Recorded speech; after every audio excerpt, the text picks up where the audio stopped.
even live streamed. Uh-oh, now I'm in trouble.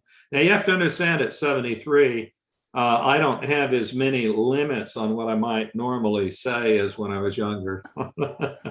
But my second great granddad taught mathematics till he was 88. So it does turn out that living around great minds at universities and in the ICPC actually, I think, keeps you young longer. Yeah, that's exactly the one that I think. Actually, I think we are live here. Let me just check to make sure that we are like at the YouTube, everything. We are live. Great. Let me just check to make sure that we are like at the YouTube, everything. We are live.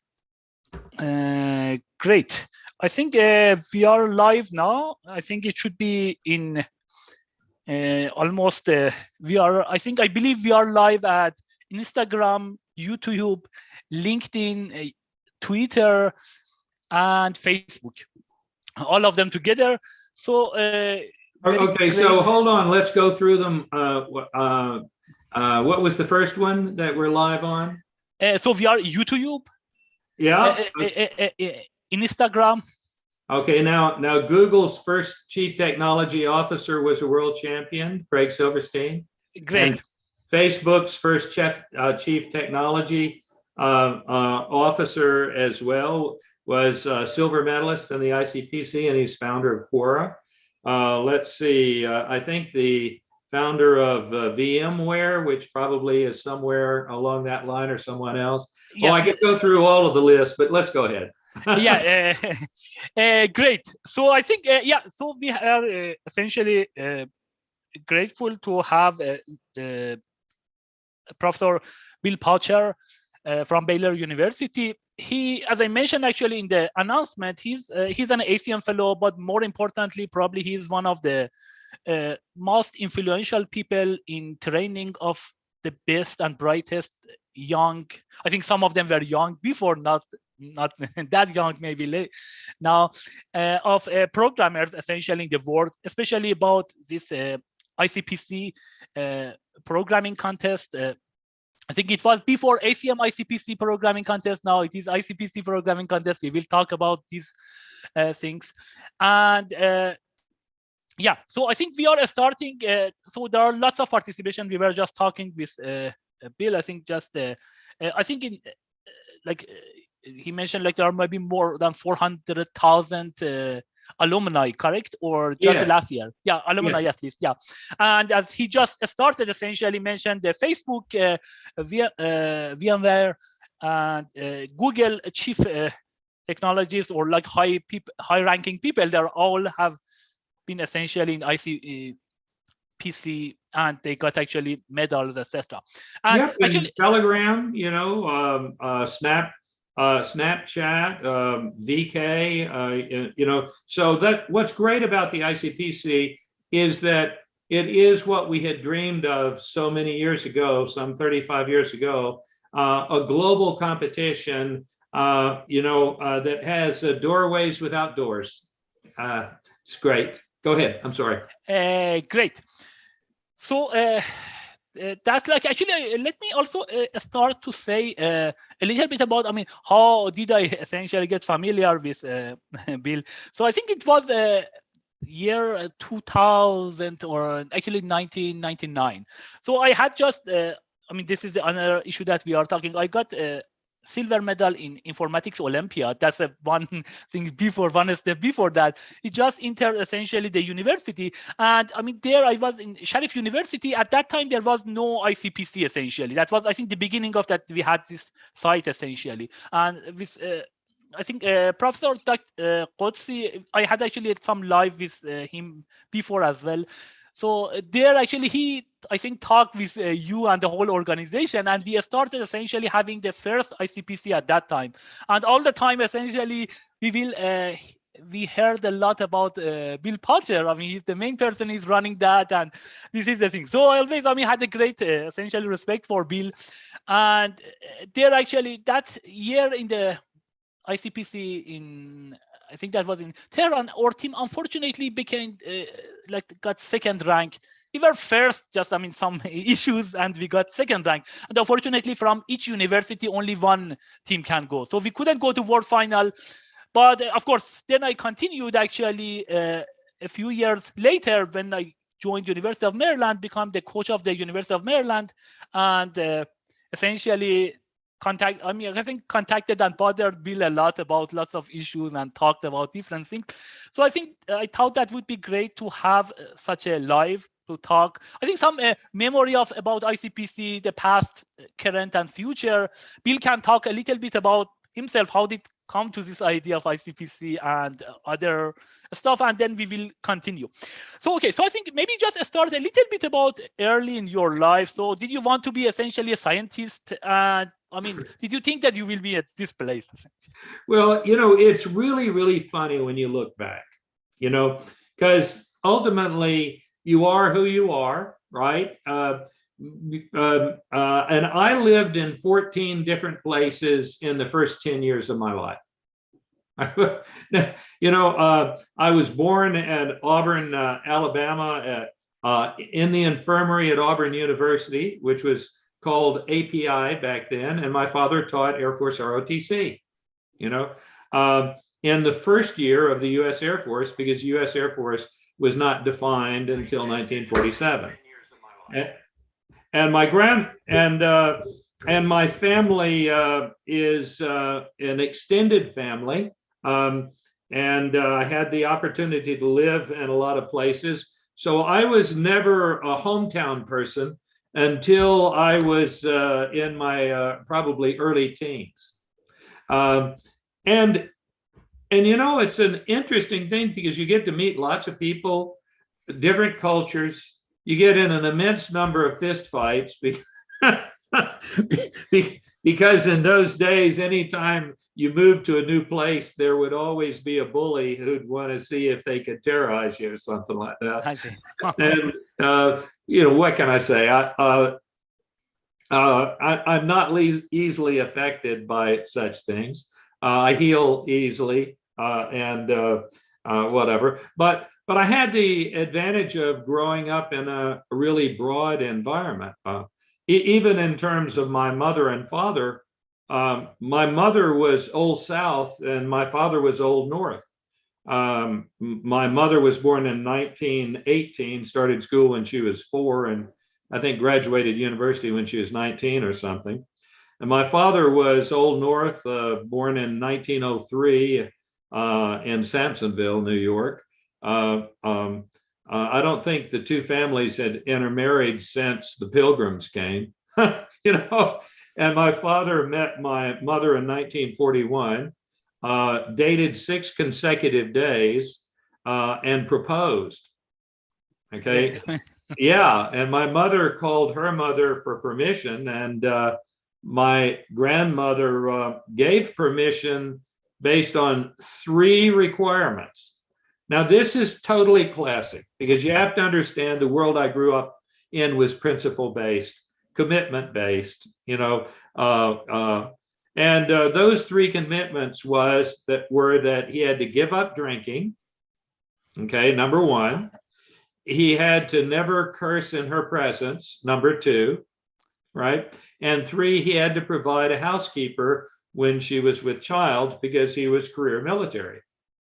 In other words, you had to not threaten the home, you had to respect your wife, and you had to have more than just the family unit, community, even if you had to hire someone to do that, right? And my father agreed to that, kept that commitment his whole life, okay? And it was known within my grandmother's family as the only negotiation my grandmother ever lost. She thought she had him on number 1, right? So I laugh about it, but ultimately my father became her favorite. And the environment in my grandmother's home, which was that you had goodwill, that you followed the golden rule, and you had unqualified affection for each other, is the ICPC way that we deal with everything. And now also you had to compete for attention because there were a bunch of cousins there. So that's also part of the competition. So whenever you look at the ICPC and the policies and procedures and such, which I think the code of ethics is 1 page, it doesn't have to be long, right? It doesn't have to be full of rules. You see, when you see other people as souls, okay, when you engage in the uplift of the next generation, you see, to build a better world and to be equipped with the capacity to do it and the desire to do it, I mean, life just doesn't get any better than that. You know, there is, though, a considerable amount of work to make it work. Great. Yeah, I think so. It is somehow this kind of extended rules from your earlier life that essentially all came to ICPC, I think, plus competing. I think that's the part that has been added. And that's essentially the current rules of ICPC, I believe. Why, sure, because you only get better if you can compete together with others to improve your ability. And the stronger the other people are, the more you learn. In fact, we sometimes say that we give the World Championship trophy to the team that really didn't benefit from the experience because they were better than everybody else. Great. Yeah, I think actually that's the thing that I had. I mean, some of the other lives I mentioned, I talked like with Professor Matri at MIT. I got my PhD from MIT, and I mentioned like MIT is MIT just because of the people and the like faculties and the students that they are competing. That's the same thing. And even we talk about the companies in US, they are, I mean, generally very strong companies because they are competing with each other. This competition, as long as, I mean, it is like a very good competition, and like a good in a sense that, I mean, you don't want to essentially take the leverage on something and try to kill your competitor. That would be the great things. That's exactly the thing that we are doing at ICPC. Well, you see, I think the thing to remember about it is this: together. You see, when we compete together, we get better. You know, we can figure out how to bind our strengths together. That's why we have team competition. You know, you could say, well, they ought to have more resources. Well, my experience has been whenever you're discovering something new, you aren't going to have more resources. You're going to have less.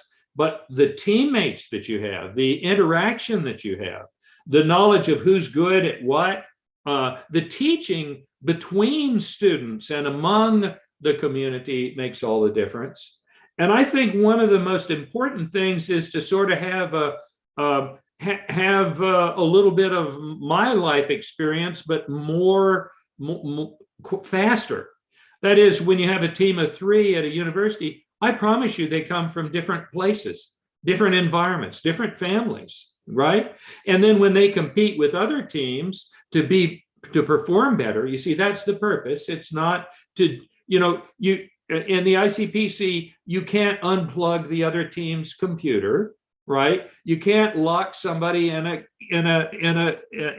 closet or anything of that variety. You're competing to see how good you can do, but far more importantly, you're raising the bar of excellence. And you know, as a coach, right? When you got a team turned on to competitive programming, it not only raised their bar, but all of the students they interact with all of a sudden discover they can perform better. And we want them to be builders of a better world, not just, an employee. And when I say employee, I just an employee, you know, that's probably an inappropriate way. But we're looking for them to get on that road that they need to pave toward, you know, as soon as they possibly can, and to feel good about it in their heart, you know. And we do like for them to have a good job and paycheck too. Yeah, I think you say essentially that you want to have more leaders in that sense. Essentially, that's the. Well, sometimes we use that term, but I like to use the term servant leader. Okay, and that is they understand that first of all, don't you want to be happy? Frame the world with that question. Then the second one is to be happy. Okay, then you need to be surrounded by happy people. You can help people be happy by providing services to other persons. And that's the miracle.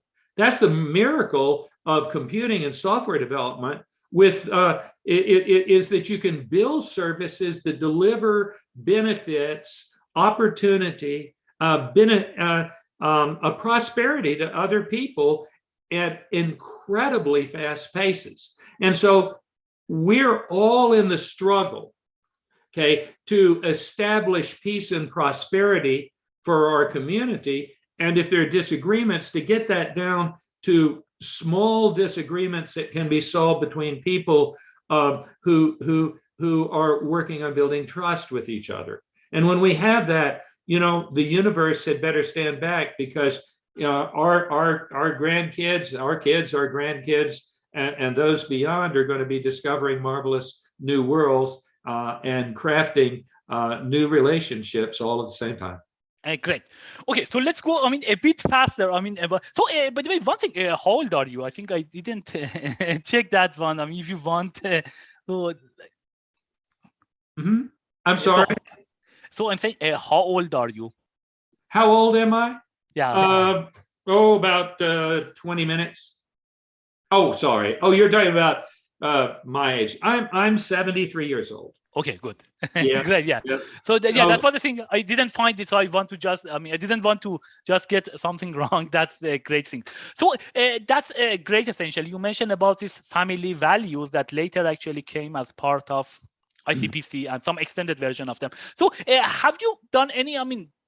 Did you? Because I think you can talk a little bit about your PhD and your research. I think because you are also working the algorithm world. When did you start math and CS? And then, Okay, so I told you I was raised in an extended family, right? And I started my education, gosh, I don't know, 4 or 5, something like that. My mother used to have she had a programmable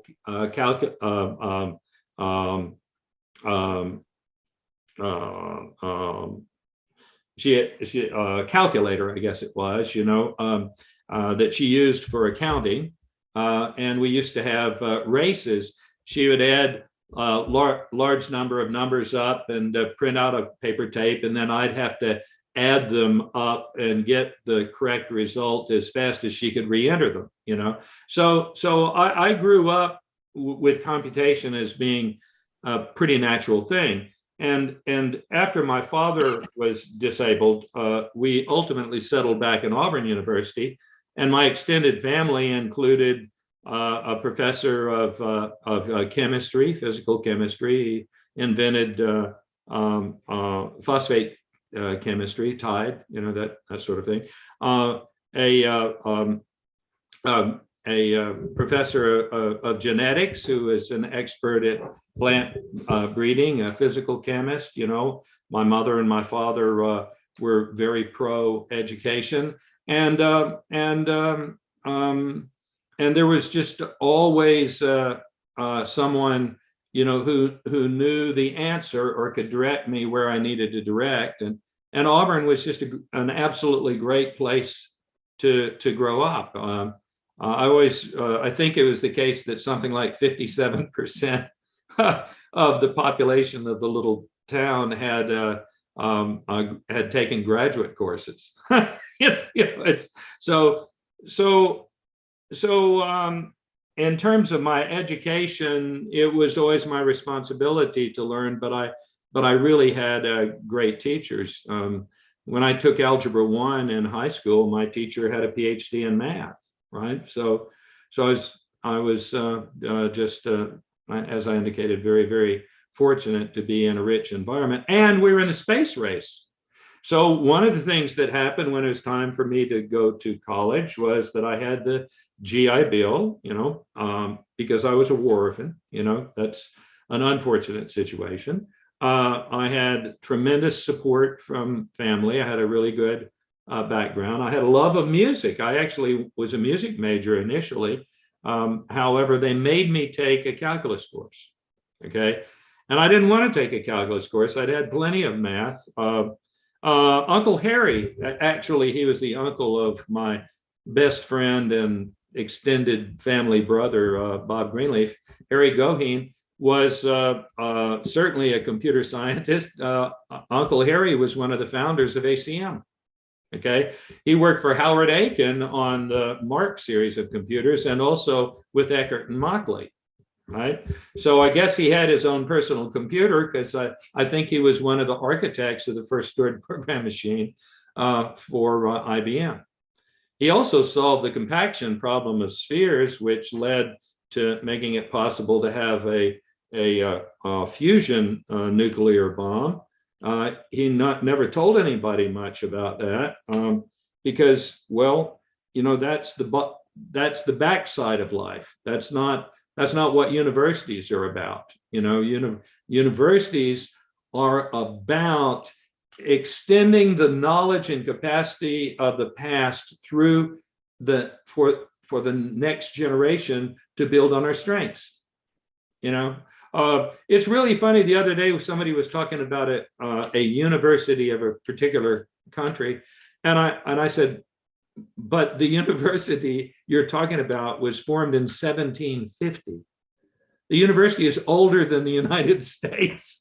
Okay, so don't attribute what they have to do in order to maintain that wonderful educational resource for all of humanity, but specifically for the community they serve because of problems that exist right now.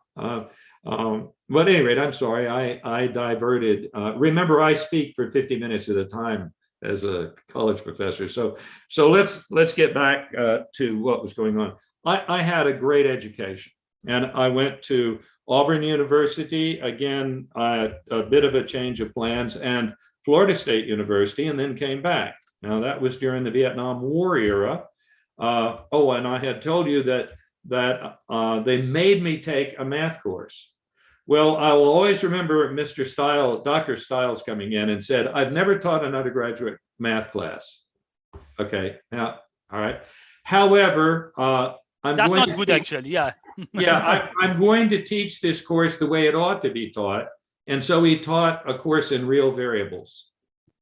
Well, so was it in the which university? My first course in calculus was a graduate course, effectively, or a senior course in mathematics. And it was just what I needed, because all of a sudden a continuous function wasn't something that had jumps in it.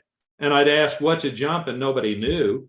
He showed me the math. He showed me the algebra, and it was beautiful. And I became a double major and then ultimately majored in math. And then they made me take a computer science course. Now I already knew how to program a little bit, and doggone if I didn't become a combinatorialist. And I went back to Baylor and studied under Kurt Lindner, whose major professor was Trevor Evans, and in combinatorial algorithms and coding theory and so forth. And I just had a great education. And in 75, I graduated. From University of Florida? From Auburn University. I went back to Auburn. I could tell you why, but we get lost in the Vietnam War. Okay. Yeah. Good. So then, when did you join Baylor? So was it your first job? Well, it was an interesting thing, but because I was raised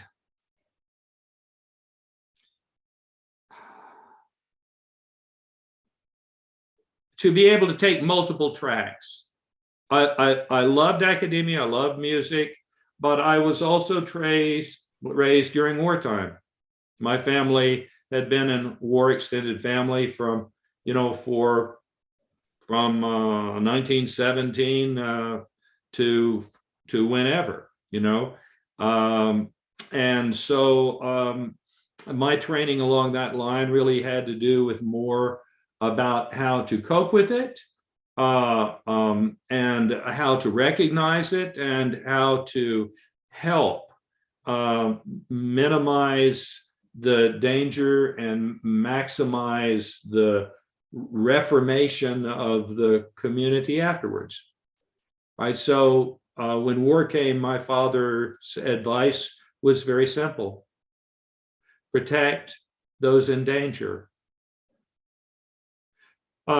aid those in need, and comfort those who are suffering.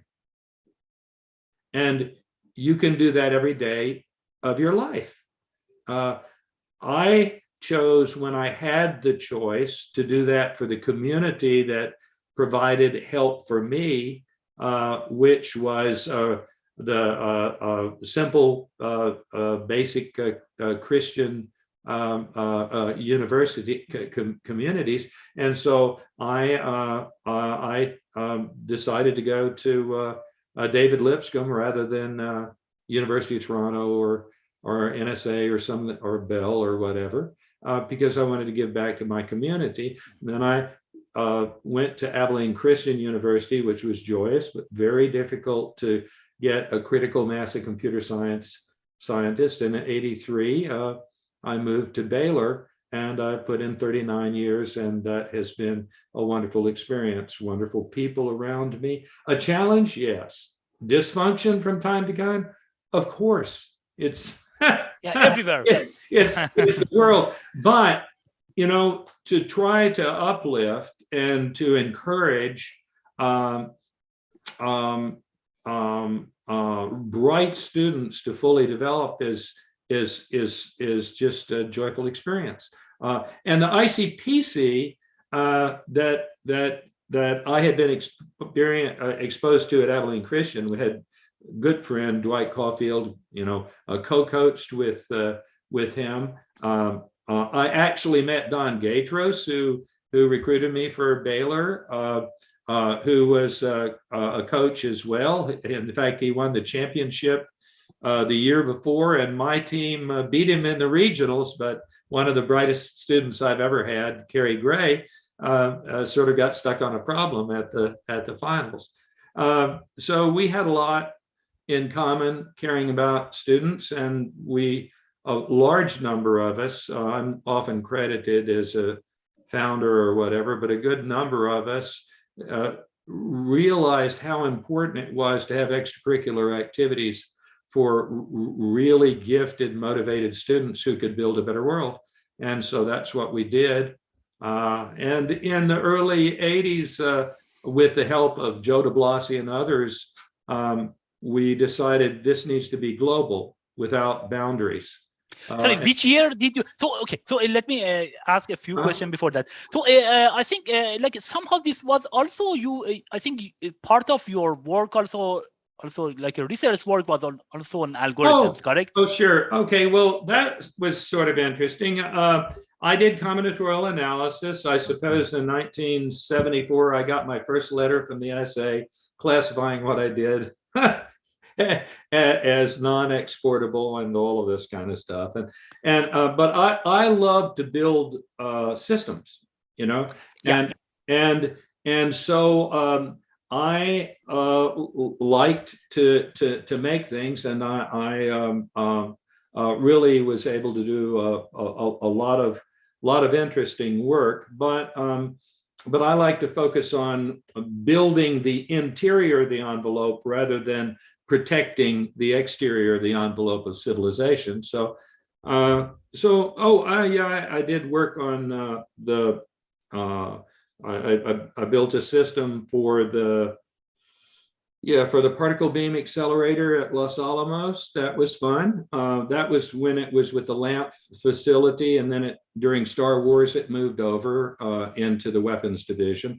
I don't do weapons research, but I do understand that it's important extremely at times. But let me think. I did some work for that was probably the thing that I did the most in was in building tools for synthetic vaccine research and things of that variety. Now, part of the reason for that is that I could. Now, most of that work was proprietary. I am a very, well, one of my friends called me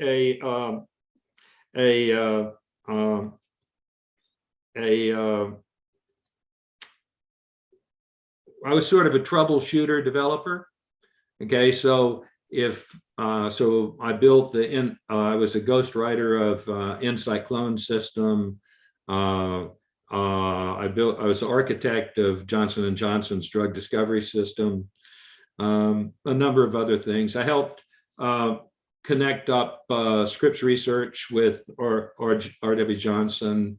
I sized the computing resources for the parties that did what are called MRIs now, and that was fun, you know.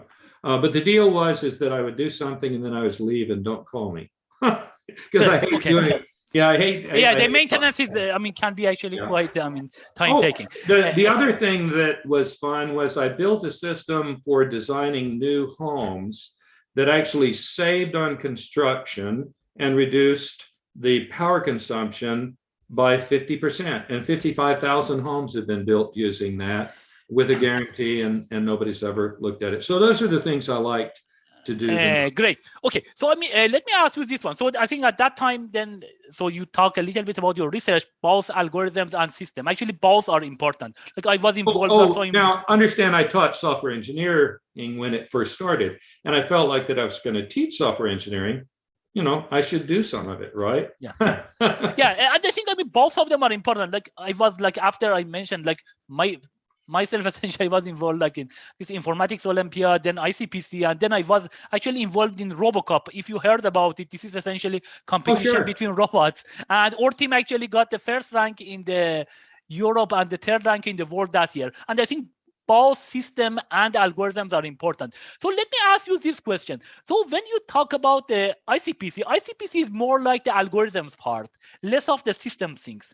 So why this one, why you didn't think about more system things? Was there also any other competition at that time that you started, anything that somehow similar?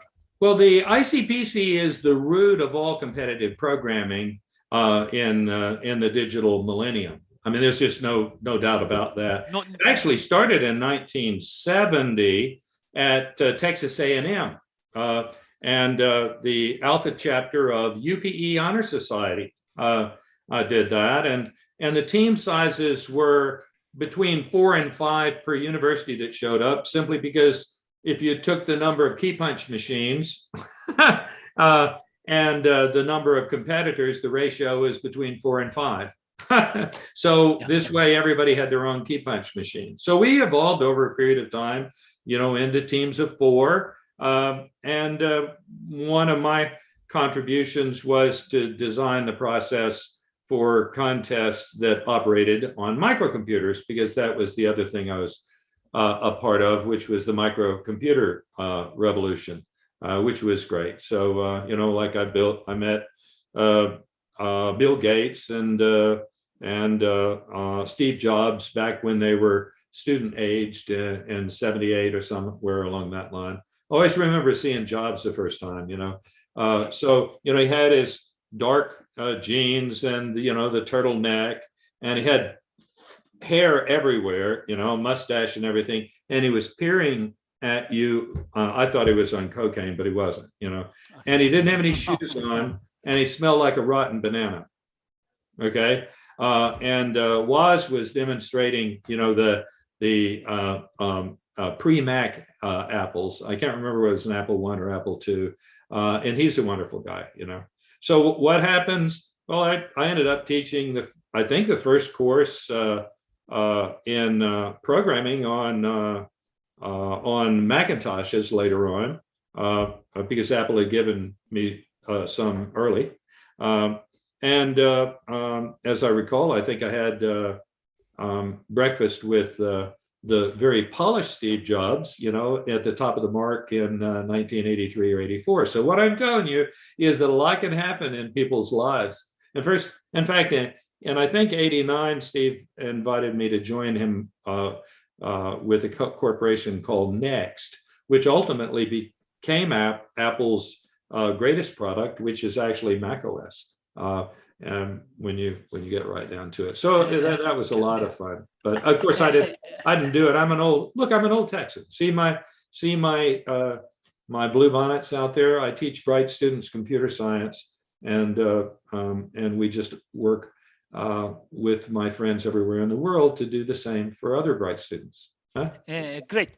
Okay, so I think so that's actually interesting. So that is this idea of having a group of people working on some kind of competitive programming that even was before I think the card punch at that time, even there was such a thing. And maybe actually, is it the case that maybe the fact that there are 3 people essentially in a team, not 1, for example, not 2, or that came somehow from this idea that you need more than 1 person essentially to do the programming? Well, here's the thing. Problem solving is done in the mind. Okay. And the most important thing that we needed to develop were people's understandings of data structures, people's understanding of algorithms, and their ability to actually apply them and compute them with an honest to goodness computer. Okay, they needed to understand theory of computation, because we're not just trying to put out an app. We're trying to help students build layers of technology that were absolutely dependable. So the problems that are solved in the ICPC have to be solved with all of the boundary conditions as well. And you have to be clever to be able to do them in a short period of time. But the reason we have 3 per team was that at one time we had 4 per team. Why? Because of the ratio of the number of kids who showed up to key punches. But bright people, once they compete, once they discover and define a set of rules, don't want that changed.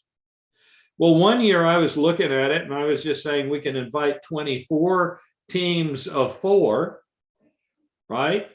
And so you tell me why I argued and succeeded in convincing everybody that we needed to go with 32 teams of 3.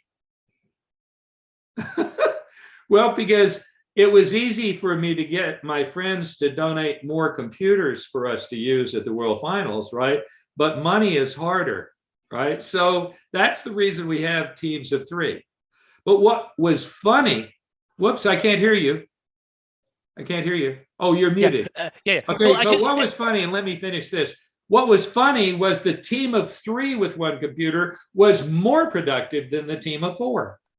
That's actually about, I'm writing papers a lot, and this is also important when you write papers. Actually, this number 3 as the quarters is one of the best, because below 3, I mentioned that when 2 people are doing research, actually the power of research would be not maybe 2 times, maybe 4 times. When 3 they are doing research, I think it would be the power would be not 3 times, maybe around 7 times. After that, essentially decreases, 4 maybe, because there might be some free rider at that point. Actually, 3 is the best number for the number of co-authors for a paper as well, the best things. Well, look at it as a combinatorialist would. Okay, if you have 2, okay, either the 2 work independently or they interrupt each other. All right. Yes. But if you have 3, right, how many pairs do you have in there, right? 3, of course, yeah. 3, of course, right?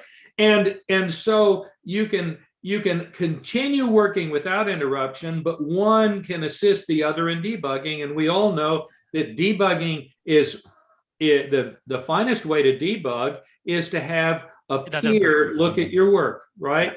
Or actually, when you go to 4, the number of pairs just increases immensely, doesn't it? Because you have the combinational explosion. Yeah. Yeah, and of course, I think one of the I think this programming contest, even actually when we write the paper, we were writing some paper with Eric Demain. We were doing this, that one of us writing the papers, the other one was checking. That was online things that we were doing. And that was always good, like even for programming or writing papers. When you write something, it is good that someone is there and just look at what you write and try to correct the issues. And of course, you may solve solve any issues together, or that person may raise it. I think that's a great way of writing papers or writing codes, as you mentioned. So that's actually nice things about the number 3. Like, as you mentioned, 2 maybe is just like 2 people working either independently. It doesn't mean that much, or they want to interrupt each other. That might be also not the best thing. But 3 is somehow is a good number. Now I believe actually more in number 3. So actually, one other thing that I wanted to discuss, this is somehow related also to this IUI, like informatics in informatics Olympiad. I think that actually happened several years, I mean, after ICPC, because the time actually, for me, actually, I didn't know about ICPC because the time that I was in Sharif University, at that time, there was no ICPC until like 1999 or something like this. But there was a IUI. But I think that's interesting thing, that actually that IUI may happen because of the ICPC as well. Oh, of course, but IOI is absolutely great. You know, however, it's directed at pre-college students. Yes. Right? So think of the world differently than a world of state governments. Okay. There is also the world of great institutions that reach back over 1,000 years. Okay. The problem of helping build and improve and evolve human civilization has been going on for a long, long time. The idea of enlightenment, sometimes people refer to that as occurring in the 1700s. It goes back to the 700s. It goes back to the 300 BC. You know, the Socratic method of teaching is competitive teaching in a sense. Okay, but what do we do at the high school level? Well, high school education has evolved to be more a creature of the state. Like in the United States, it's under our state governments. You see, the funding comes from there. Why? Well, to make sure that everyone is educated, you need to have investment and opportunity and things of this variety. But it's more complicated. And so IOI evolved with lots and lots of ICPCers and still lots and lots of ICPCers, but it's more focused on rather than being a competition of the universities of the world, it's the competition of high schoolers from the countries of the world. You see, and that's very helpful because it's easier to have investment, you see, because in ICPC, the support comes from universities and industry and university friends. The governments play a huge role in the success of universities. But we bring those 3 things together with IOI. It again is much more structured, you know, like the Olympics, for instance. Exactly. Yeah. And we're great supporters of the IOI for a number of reasons. One of them is that if you perform well in the IOI, you're going to perform well in the ICPC, exactly. Right? Yeah, and what I love about it is you're also going to get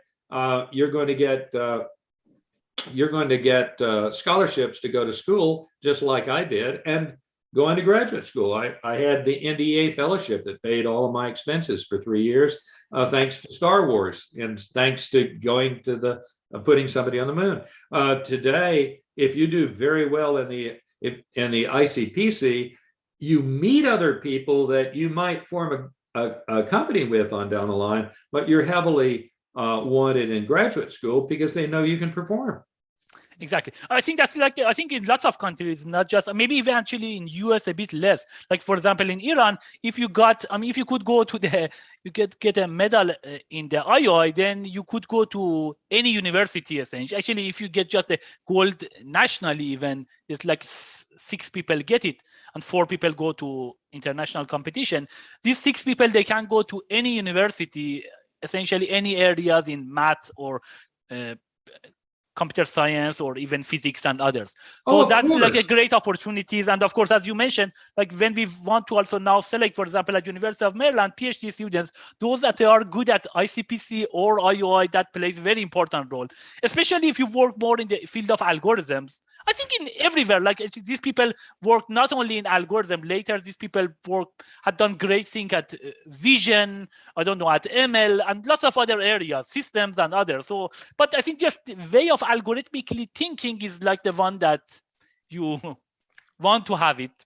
Well, you know, when we look at the ICPC Foundation, for instance, the ICPC operates under. The ICPC Foundation is supportive of competitive learning programs everywhere, and specifically those that open doors of opportunity for people. So there are a number of reasons why people don't compete.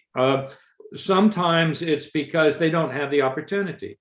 Sometimes it's because they're not encouraged. Sometimes they're actually discouraged, but I've seen very little of that. With the ICPC Foundation, we look for people who are doing things, making a difference, and see if we can be catalytic in helping them do that work. So we do that in addition to providing, if you would, the umbrella for the ICPC community that operates everywhere in the world. And so that's been exciting, and we're in the process of growing that out tremendously. An example perhaps would be Algo Queen, that is operated by Amrita University in India by ICPCers, and that has an outreach. I think, I'm not sure if it's 12,000 or 16,000 young women are competing in that right now. One of the things that happened when we went to Morocco is we looked and we said, hey, I wonder how we could increase participation of young women. Well, in looking a little closer, and that was pretty easy because an ICPC founder was Sidi Malinin, was advisor to the Queen, who's a computer science major. And it turned out that a number of the high schools that were all female, just like the US and in earlier times, really had a traditional curriculum and didn't necessarily have the labs or the teachers for the young. Well, the prime minister looked at that, and they had a program for seeding out the equipment and encouraging competition. And next year we had 1,000 young women compete. Example, why didn't they compete? 2 reasons. They didn't have the equipment, okay? And the most important equipment is a good coach. And they didn't have encouragement.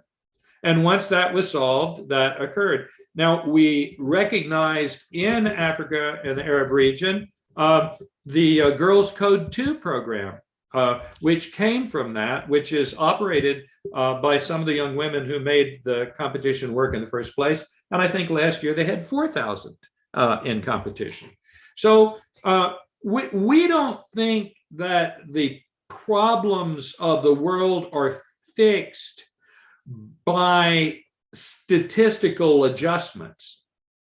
They're fixed by enlarging the envelope, the funnel of opportunity for people, encouraging them to participate. And if they joined later in life than the others, have ways of accelerating their performance. So that's why we're also opening up some interesting workshops for folks. In fact, we have a workshop that we're planning to have in Poland in September that will be open to participants. Some we're having to find right now because of the challenges that face the world in that area. But at any rate, go ahead. Oh, you're muted. Sorry, sometimes I'm coughing. I try to mute such as I don't interrupt you.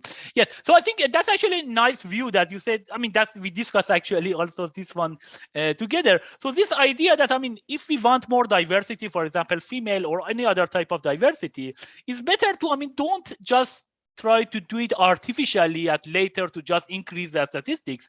But let's start early on, put heavily, essentially, see what are the major problems there, and try to solve those problems at the roots, essentially, instead of later on try to essentially just manipulate the system such that the numbers look good, essentially. Because you may do it for some time, but again, whenever you don't do that, then essentially everything is broken.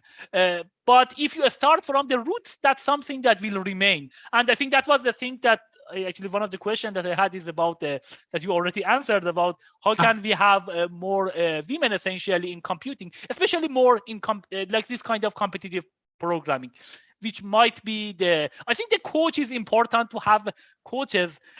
And that's what actually another interesting thing, like for example, in China, I think there's some earlier stages that they want to form some teams.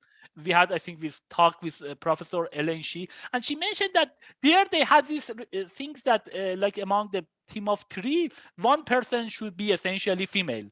Like essentially you should have the gender diversification, but very early on, not necessarily later on. I think this is some of the thing that helps a lot, because early on you can bring the people, and then after that essentially the fire goes its way, essentially. Here is the thing: the big problem you have with metrics. You can fool yourself. There is so much focus on appearance that because that's easy, that we're not making the level of investment that we need to make in creating opportunity.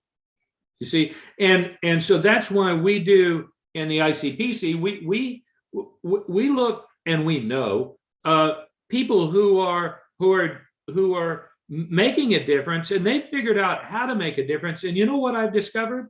It's not as much the good idea, but the hard work and good intentions of people that make a difference. Now we're going to the World Finals in Dhaka, and it's hosted by the University of Asia Pacific, and it'll be on the 10th of November, and it's going to be a great competition. And one of the things that we always ask is for the host university and the community leaders to come together to figure out how to create some systems that last, that open doors of opportunity for people. And guess what they're doing? Well, it's the case that the Ministry of Digital Computing or Digital Economy, I think it is, are hosting a competition for high schoolers for young women, just like the 2 that I have mentioned so far. And we're going to encourage full participation in that. Why? Because they also have the issue of making sure that there's enough opportunity, right? And making sure that everyone has the opportunity to participate. Now, I'm not a big believer in quota system, because quota system denies as well as awards. What I am a big believer is ample opportunity. I don't want to see a single person turned away from the opportunity they want to pursue. And I want them encouraged to the point that they're making the decision, not somebody else. Yeah. Now, there's another thing that they're doing that's even cooler, and that is they're going to offer basic programming courses to preteens, 15 million of them, and offer algorithmics in high school. Of course, algorithmic programming. You know, just because you see, the most valuable resource in the world today, okay, are people who can solve problems for people. And Bangladesh has a lot of well-motivated people. So we're very excited about what they're doing. They're also doing what they call digital Bangladesh. I'm going to throw something out to you because you might be surprised about this. Again, remember, I still do a little bit on the pharmaceutical side, and I did get sort of pulled back into this world of of epidemics and so forth back in 20. So what is the single greatest risk factor, okay, in the United States for being hospitalized for COVID? I think, is it diabetes maybe, or? Across the whole population. Yeah. Not having access to the internet. I see. That's actually great. That's a very nice. You ask why? Well, because some people can't afford it, right? They don't have access to information that we have. When I was a kid, I could ride my bicycle down to Auburn University's wonderful library at any given period of time. Okay, I could bug and might get tossed out. Anyone who is there, they put up with me, right? And that was miraculous. All right. Now I have an ancestor who graduated from Harvard in 1653. What? Yeah, because there's this guy named John Harvard. He had a library. He moved close to where he was. Okay. Now access to information, it has never been as great as it is today. Exactly. And internet, it opens that doors. The problem now, though, is that people have to be very, very careful about the information they get, because there's so much marketing and there is so much propaganda. And that ties back to my training, had I decided to take the military direction in my life. Black propaganda, gray propaganda, white propaganda. White propaganda is putting your best foot forward and everybody knows you got your other one. If it wasn't for white propaganda, I would have never been able to sell my wife on the idea of marriage. So I'm guilty of that. Right? Great. Black propaganda is a different matter. When you have a war, black propaganda is twisting everything you can, okay, to get people angry to enable you to fight the war, or fearful of you so that you can win the war. And unfortunately, what do you actually need during wartime? Peace. Surely. Yeah. Right. And so universities, the ICPC, are part of the humanitarian mission of building a better world by equipping the next generation to do precisely that, with the skill to do it, right, and the heart to do it, And so so we're ready and we're operating and we're doing everything that we can to make sure that students can continue to compete. And that's what you're doing, Coach.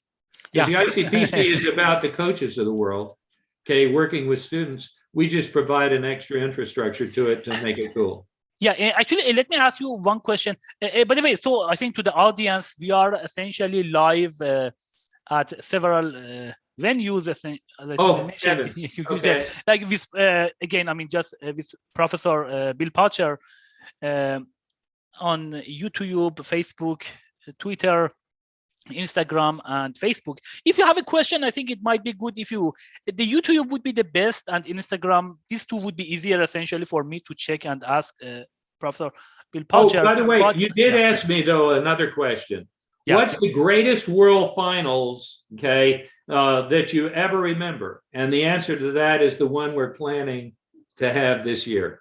There's nothing more exciting than what is to come and what people do to make that happen. And I've got to take my hat off to the University of Central Florida for hosting the North America Championship. And we're trying to have those everywhere in the 8 regions of the ICPC. And thanks to JetBrains and AWS and to Sigma, and thanks to NSA and DoD STEM for their support of the university and the students. It's really great to see the community pulling together, because we live in a challenging world and we need to keep pressing forward for the next generation. Okay. Great. So, one actually, I think we mentioned some of the sponsors, and I think we are thankful of them because these are important for them. Well, I couldn't mention all of the sponsors. But just I think the brief version. Yeah, there are lots of them over years, essentially. Yeah, but if you don't say thank you, you don't. Then you should never ask please, right? Exactly. Grandma's. Yeah. So one question actually they asked on the, I think one of these chats, live chats. So did ICPC has done anything for this Ukraine war, and I mean anything from that one? Well, that's an interesting situation. What I would do is to look up the ICPC Code of Ethics, okay, to understand who the ICPC is and to understand what we do. Now, every year over the last 33 years, there have been wars, civil wars, terrible situations on the planet that have affected ICPCers. However, this year, those are affecting most are those who are in North, or who are in ICPC Europe and in ICPC Northern Eurasia. Okay, I'm a war orphan. Okay, I have some understanding of what happens when life dysfunctions. Okay, there are 4,000 ICPCers students competing in Northern Eurasia and another 4,000 in Europe. Okay, and we're doing everything that we can to make sure that they have the experience that we're supposed to deliver. And we're encouraging on a private and personal level everything that people can possibly do, of course, within within their situation to deal with the circumstances that exist with the war in the Ukraine, of course. Okay, I'm going to tell you that ICPC universities have reached out to do some amazing things for refugees. Okay, in fact, we discussed, we could raise funds for this, but we actually decided to not. Well, who can raise funds for this? Well, there's a UN commission on refugees. If we took money from that, then we're taking it from the people who know actually how to help refugees. If we and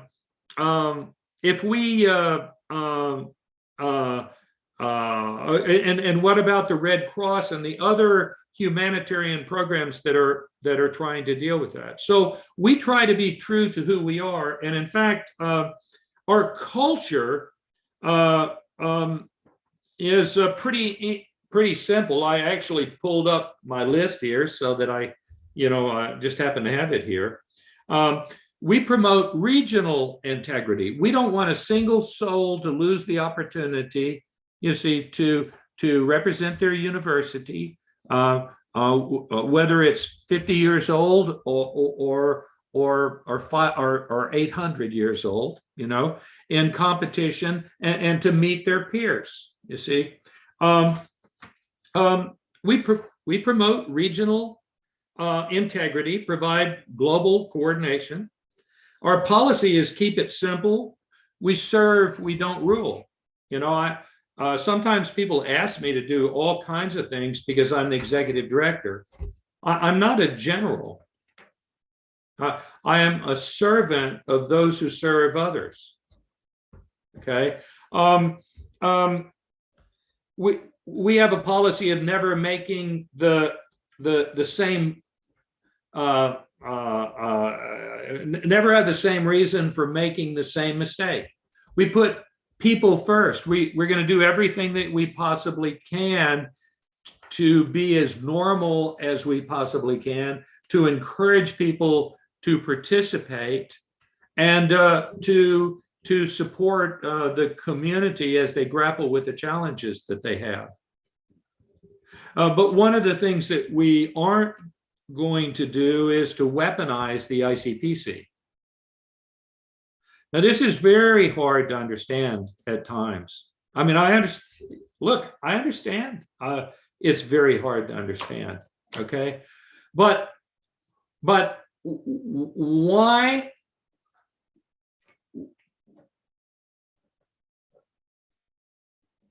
Once we have worked for 33 years to open the doors to allow people viewed as souls to fully participate in the ICPC. And it's been transformative. There have been 1,000 students who've competed at the World Finals, for instance, representing their universities from countries that are sometimes at war. Sometimes they have travel restrictions, and we've had presidents and prime ministers, kings, queens. We've had an ambassador fly to Beirut to take biometrics so that students from universities in Syria could compete in Porto. I probably shouldn't mention some of that, right? But the world, even when we're dysfunctioning, understands what's at stake if we lose a generation, if we lose the opportunity of evolving. You see, the bottom line is that universities are the global source of preserving knowledge, expanding knowledge for the benefit of the next generation, and encouraging them to build a better world than the one they inherit. And so that's what we do. Sometimes folks have said, well, you need to yell about this. When has yelling caused violence to stop? So excuse me as an old guy, you know, that maybe I don't have a lot of sense, but I'm going to put the life of a student, a faculty member, an institution, a sponsor, community leader who cares about the next generation first, above anything else. And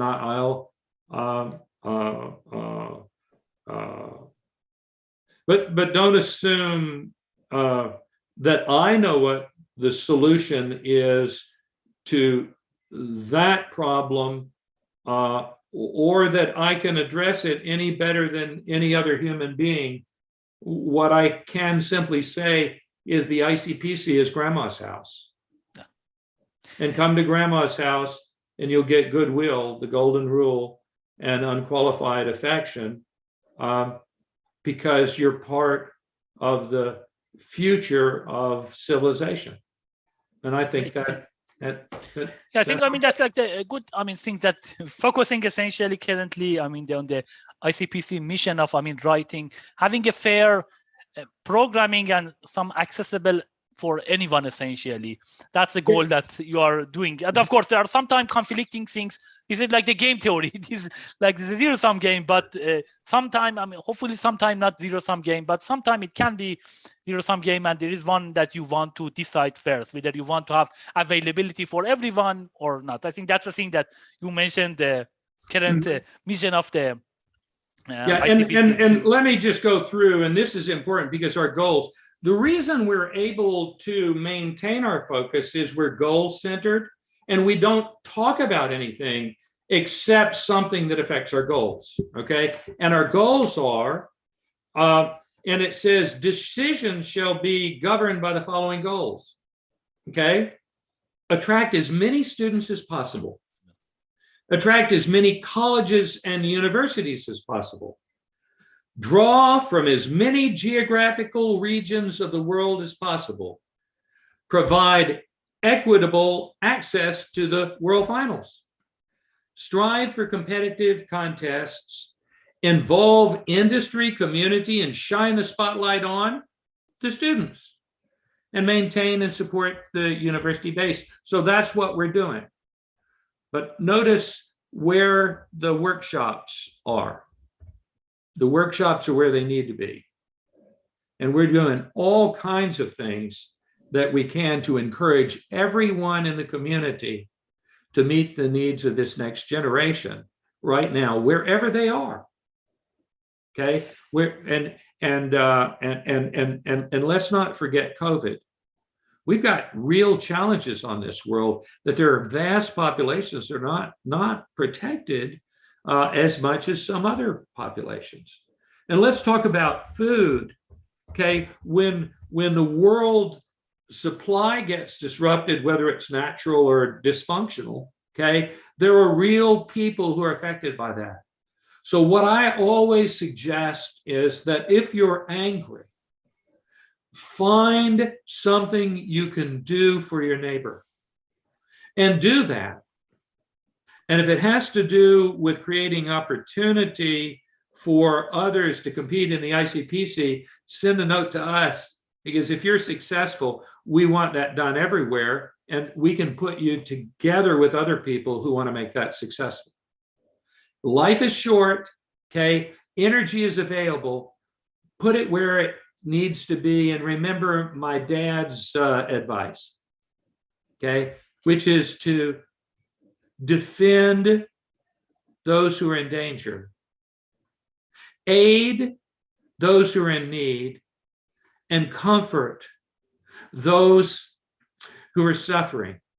And I guess I'll add the last one was, and come back to your mother.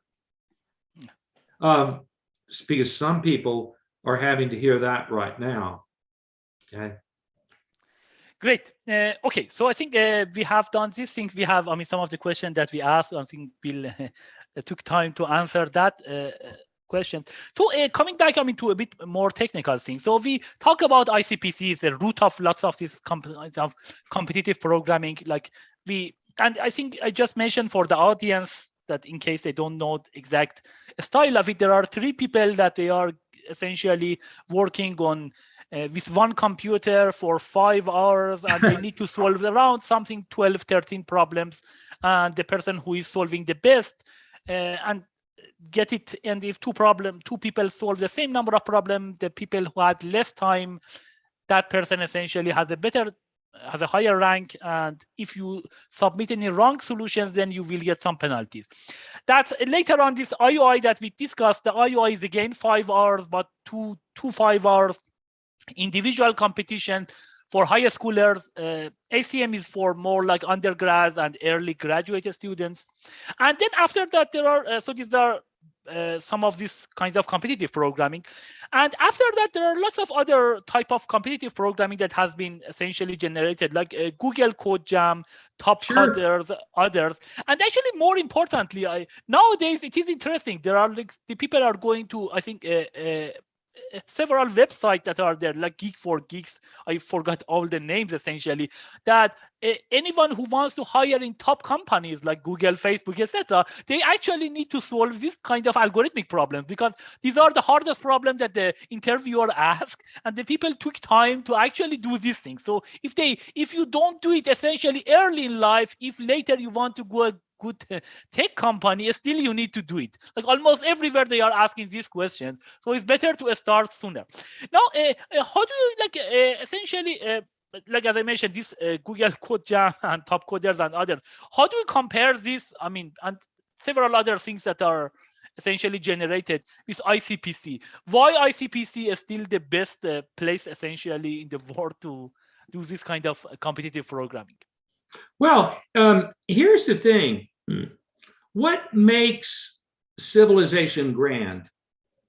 Diversity, opportunity. Okay, I love the fact that Google is doing their competition, and so is Facebook, and Yandex has competitions. Lots of companies have competitions. Why? Because they know that for brains to fully develop, they need to be used, right?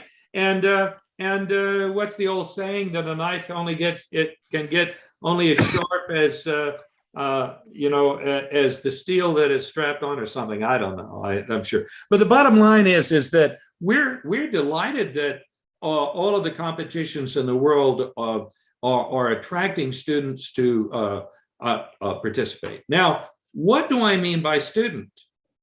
Well, how old am I? Do you remember? Yeah, you might 73. I'm still a student. When did I stop being a student? Okay. I think, yeah. Right. And I've got a 2-year-old grandchild, who's a student, and an almost 5-year-old, and a 10, and an 8-year-old, and a 10-year-old, and a 24-year-old. You see, we always want to be students. We always want to be learning and exploring. And so the greater the variety of opportunities, the better.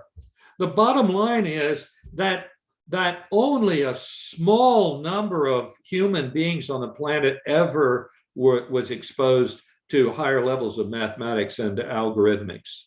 Okay, and does that mean they're not smart? Of course they're smart. They're human beings, for crying out loud, right?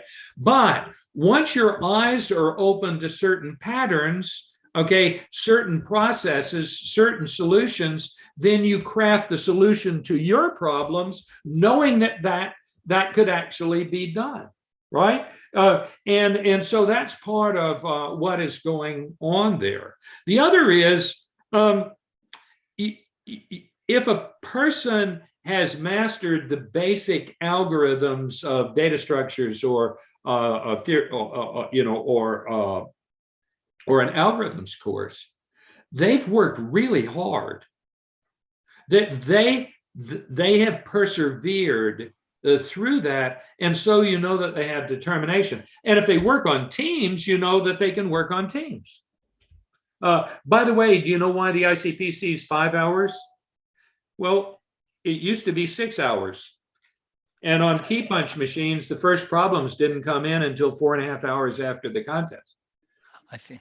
Now the problems come in 4.5 minutes after the start of the contest. Yeah, right? Amazing. Yeah. Yeah, and we made it 5 hours because we were killing our judges to try to keep up to produce a problem set that has some easy, medium, difficult problems. And our goal is that every problem gets solved. No team solves them all, right? Yeah. But every team solves some, right? So that's it. I do want to tell you one story though, and I won't. I'm at the South California competition, and a young man is there, and I'm looking at him, and I know I've seen him at a World Finals, but I can't remember which one. And I went up to him, and yes, we had met, and he told me the World Finals he was at, and I asked him what he was doing. He said he was unemployed. Oh. Now this is weird because this is the first unemployed person I've ever met at ICPC. I said, unemployed? He says, yeah. He says, well, what did you do after the World Finals? He says, well, I knew I wasn't the best student there, so I connected up to several others, and we started a .com business, and we sold it for $900 million. And I decided I would just take off and see the world for a year, and I'm bored stiff. I can't stand it anymore. So I thought I'd come over here and see if I could find some bright kids and start another competition. I think so. That's one of the best type of essentially unemployed, I will say. Yeah, so it's okay if you're unemployed that way. Yeah, right? Exactly. One of them right now is a monk. I think that's cool. That they followed their passion, and I'll guarantee you they'll be the best monk ever. And that's really what I care about. I want to see students have energy, investment. I know they're going to slip and fall, but I also want them to be in an environment where there are people who'll lend a hand to get folks going again, right? Yeah, actually, this is some of the things that I will mention to my PhD students and even undergrad. So one, of course, I'm working on the algorithms and theory. Of course, I'm doing some practical stuff and more system stuff, but my main papers essentially in the theory and algorithm. And I always say this is actually very important because the algorithm is the part that you need to do the math thinking. And this thinking is the one that you are just using sometime in the problem solving, but you can use it in your life. Like any place, anything that you want to do it, also you should use it. So that in some sense, that's like somehow very close to your life. And they mentioned actually to some of them that if you are a very good researcher, you should be also like a good, like have lots of ideas in your life, and your life should be not mess essentially. Should have also very good life as well, because you can use the same thinking there as well. Everyone in some sense is the algorithm. That's like you want to solve some problem either in your life or for ICPC or for any of these programs. You need to think and find a way to solve it. Sometimes you will write the program. Sometimes you need to do it through communication with the people, and make it essentially like a company happens. In some sense, you're writing program as well. Yeah, and I also say this: if you're going to learn something, learn to teach it to others. Okay, very important. Because if you can teach other people, then you can build a community and you can be more valuable to others. And you know what the hardest thing to teach an algorithm to is? A computer. They are really dumb. Exactly. Right?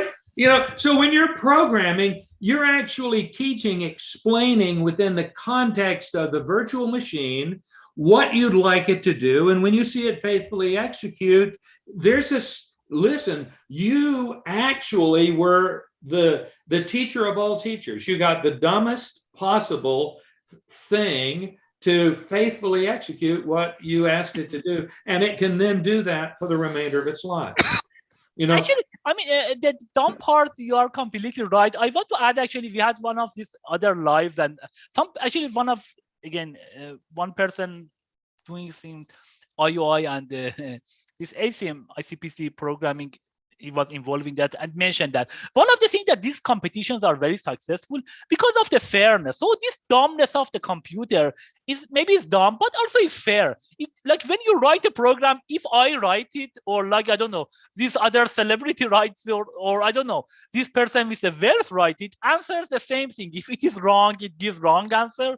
If it is correct, it gives you the correct answer. I think that, and also, of course, this way of selections in all these competitions generally are very fair. You will get it because you are good at it. You cannot just get it because your friend essentially or your father had something, then you can get it. You may go to some steps, but the later steps you need to be good at it. And in that sense, this fairness also is very important things that actually helps a lot for these competitions. And also, this is some property of computer that these are fair in some sense. But it also needs to be a property of people. If the ICPC didn't stay within its boundaries for the last 32 years, then the 1,000 kids who participated wouldn't have participated, and the rest of the people wouldn't trust us. Who would trust? What if we decided we're angry about X, Y, or Z, and we're not going to let persons that have certain attributes participate? Okay. What if we decided that we didn't want you to participate if you were from a city that had a particular rule? How am I ever going to explain that to my grandchildren? Yeah, I can actually I'm witness of that. So the time actually I mentioned 1999, I was in Sharif University in Iran, and of course there were lots of sanctions there. I remember that like getting some like even monies to participate in the contest was not easy, but still we could participate. And I think that was important because that was like the way that I could essentially evolve myself in a better shape, and then later I will continue. I got my PhD at MIT and then continued to be the coach and University of Maryland for, I don't know, now 13 years. So that's a very important thing, that this kind of fairness and you are that soul. I didn't even know that until we met. So perhaps I could tell you how we got that done. Yeah, so that would be great. Like that. But I will tell you that a friend of mine was a friend of the Secretary of State of the United States. And we reached out about fairness. And the President of the United States at that time said yes. We need to be fair. And they actually changed the rules to make sure that the students could compete, even though there were problems and The those country, etc. Yeah, so these are very among important. states. And we have been able to do that because there are people of goodwill everywhere. Let me tell you, it's not easy to find yourself responsible for a community during good times, to say nothing about bad times, right? So one of the things that I'm sort of a chaplain. If you come to me and you've got some kind of a challenge and then sometimes I'm able to help a little bit because I'm not of that world. I'm of the world of the universities of the world, evolving civilizations and souls to become better neighbors and to become engaged in building a better world. And some people say, well, that's utopian. Well, okay. But I will also say this. That the path to greatness just always seems to end in ruin. But the path to goodness endures forever. It's just we have to pave it a block at a time. And that's what you're doing with your students. You're paving the way. You're setting an example for that. And then they, in kind, do the same thing. A college professor isn't a college professor because we know the answers. We're college professors because we want you to ask the right questions. And the question I want all people and all of our students to ask is, don't we want to be happy? Don't we want our neighbors to be happy? Don't we want to be part of peace and prosperity for our community and for the future? And if we pour our energy into that, okay, look behind me. Yeah, that would we have lots of flowers essentially. Great. So I think you mentioned actually some of the also memories about this contest. So any interesting memories that you want to share, essentially, like different years? So for how many years we are like it is internationally? I think for a few years it was more US universities. Okay, and then so, it became so we really started pushing. We always had. If you'll notice, the regions in the ICPC are based on geographic regions, not on national boundaries, because those change and it becomes very complicated. And they overlap. We factor the world, we don't partition it. So that way, all universities have an opportunity to compete. And sometimes you might be closer to compete in one location in another. So, yes. So regions are about inviting people to participate. Yeah. Now, I'm sorry. I guess I've had a senior amendment. No, repeat your question again. Yeah. So the question is that, I mean, I think when did you? So when it became more international, and any good memories about this competition? Oh, absolutely. Well, it became it was international from the start because we had teams from both Canada, the United States, and very often we had a team from the Netherlands too. However, and ACM, by the way, join ACM if you're a computer scientist or computer engineer. It's a great organization. I have to put that in because so many of us on the ICPC Foundation board are ACMers. Okay, but all institutions have a purpose and a focus, and those will determine boundaries.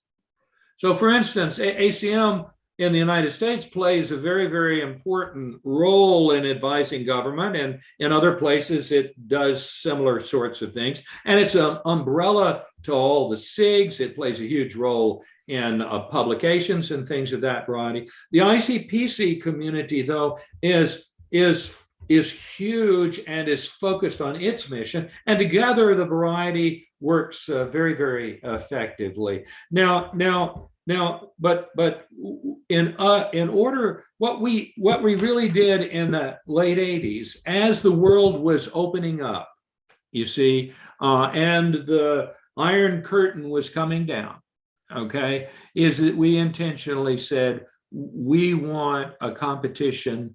Okay, there's a competition among the universities of the world.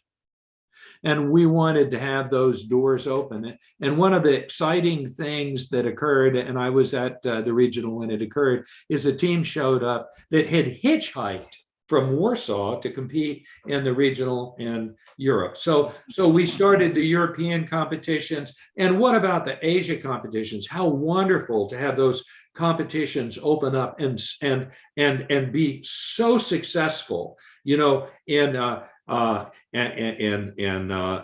Beijing and in Shanghai and in Taipei and Seoul and Pyongyang and all over the world, where people dream of living in a better world.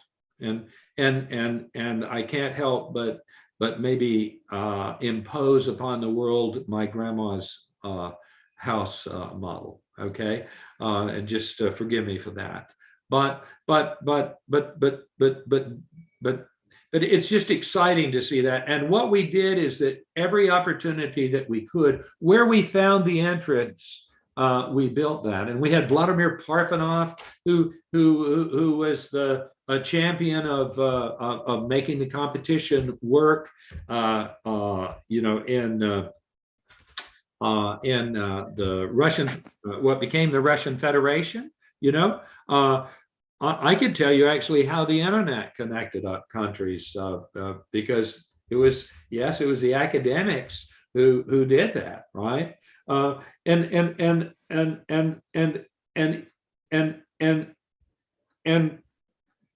all I can say is that we went all in, that we would not discriminate or embarrass anyone. Okay, in the ICPC, we're not part of that. We don't discriminate by gender. We don't discriminate by ethnic group or by religion or by nationality. We don't do that because we're a competition among the universities of the world, and we encourage the universities of the world, you know, to also remember who we are. Because that's another problem institutionally. Universities everywhere have been so successful with so many different metrics, we could actually forget who we are and why we exist. Great. And what we do is we exist, right, to evolve humanity and to help that next generation not only build a better world, but want to. So that's what we do. Great. So, actually, another question that also, I mean, I think some of the people also ask. Okay. Yeah. So this one actually, I had it also this question. So this ICPC, I mean, I think to just again explain to the people, I mean, you actually mentioned very nicely. Some of this I didn't know, like why 3 people, not 2 or 4 or 1, and why 5 hours, and like I think 5 hours actually became like, even I think IUI probably got the 5 hours from ICPC as well.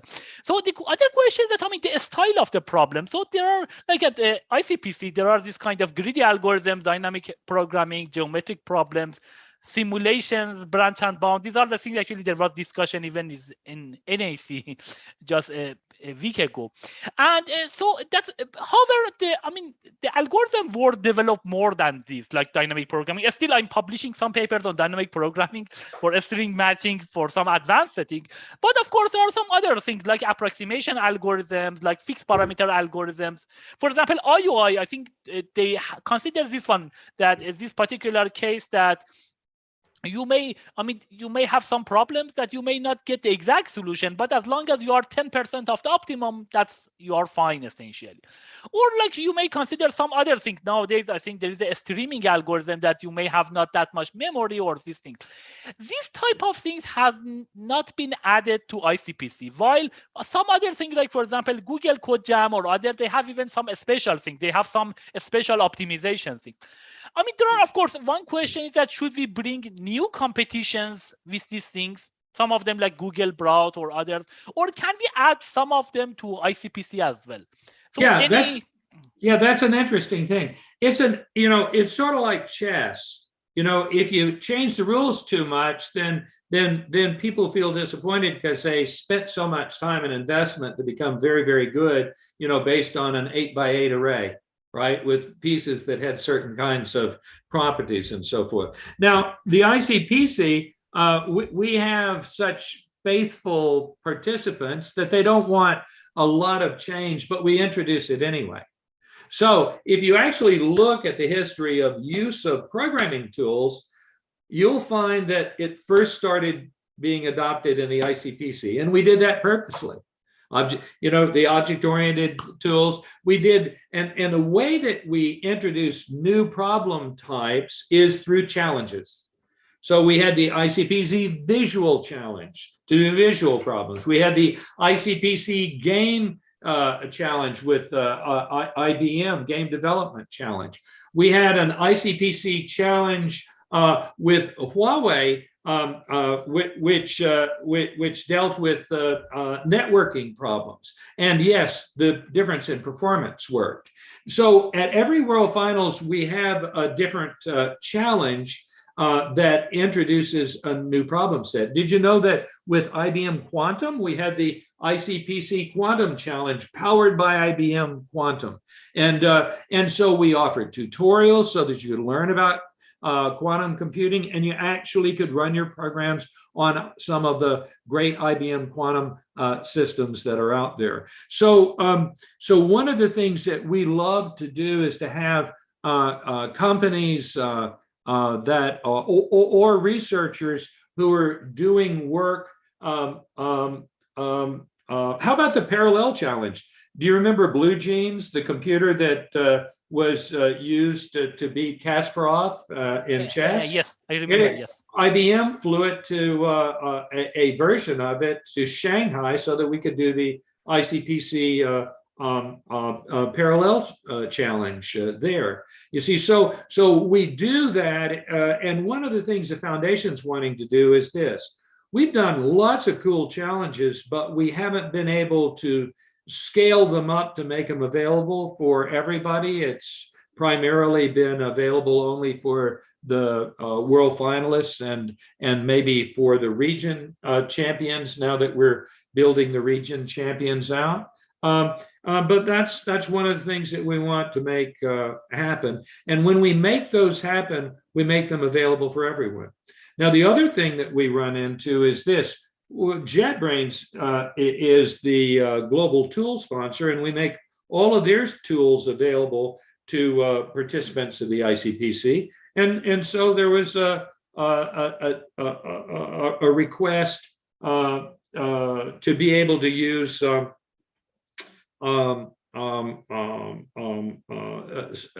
other programming languages that they had available at the World Finals, and we're glad to do that. I'm drifting a little bit. Bottom line is this. What we have tried to do is slowly introduce additional problems, and we have had World Finals problems in which you check the answer, but you also had to check the code. We have had World Finals problems where you had to beat the judges, right?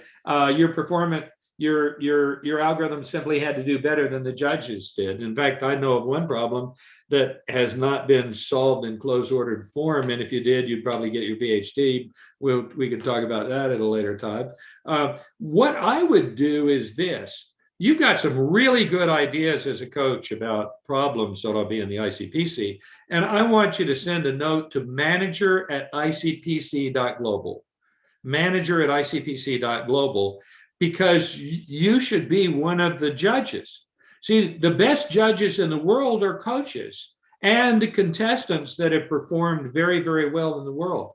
When you mentioned, the Google Jam, right, and the Hacker Cup, it turns out that I believe there are judges for both of those that were actually world finalists from University of Central Florida. In fact, one of them did a telecast from the North America Championship. So I call on all you youngsters. Did you know you're a youngster? I mean, for me, I'm 73, right? To pitch those in. And we're also going to resurrect the problem archive that we have. COVID hit everybody. We had to take our courses online. We had to do lots of things in a very short period of time. But the benefit of it is that we now have that interest in technology to move forward. We're also going to do some model curriculum, okay, in competitive programming, because we think that's not just valuable for the universities, but that's valuable for everybody. So we have the ICPC University Commons program. Probably we'll start calling it ICPC Commons program. So what's the Commons idea? Well, in university, going to the lecture is helpful, but I hate to say it, I learned a lot more from other sources, partly because I had a problem of falling asleep during lectures. See, as I pay close attention to something, my body starts shutting down. I go into almost a trance-like state. On the other hand, nothing develops your problem-solving ability more than learning how to listen. Yeah.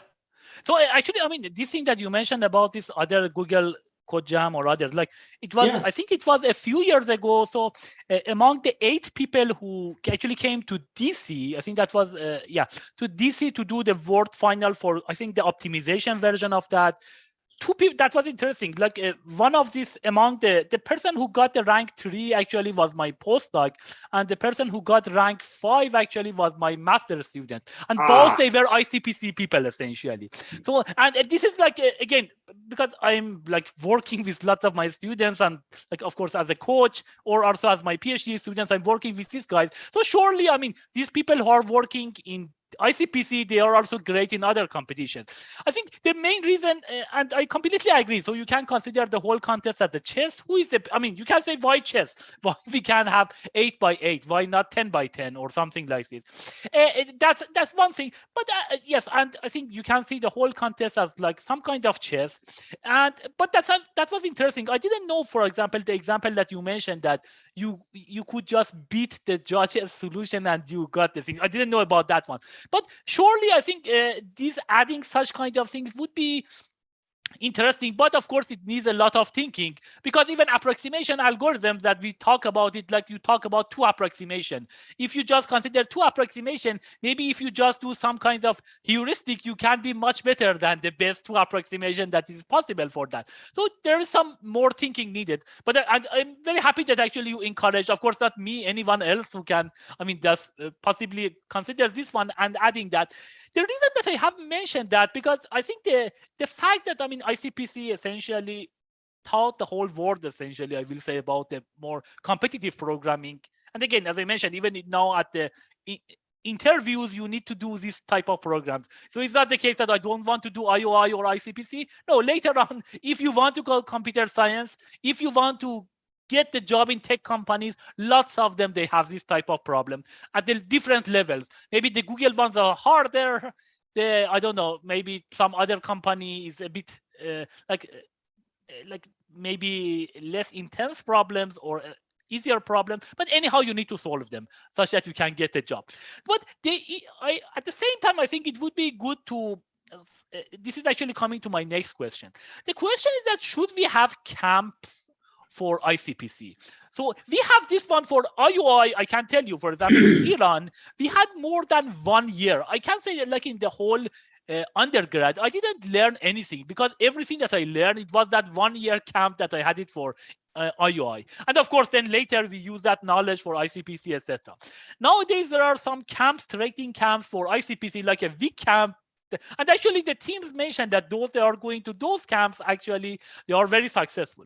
So the question is that, should we have, because this is also this concept of fairness that you mentioned. Some people that they don't have that much access to essentially ICPC camps, they may not do that great comparing to those that they are going to those camps.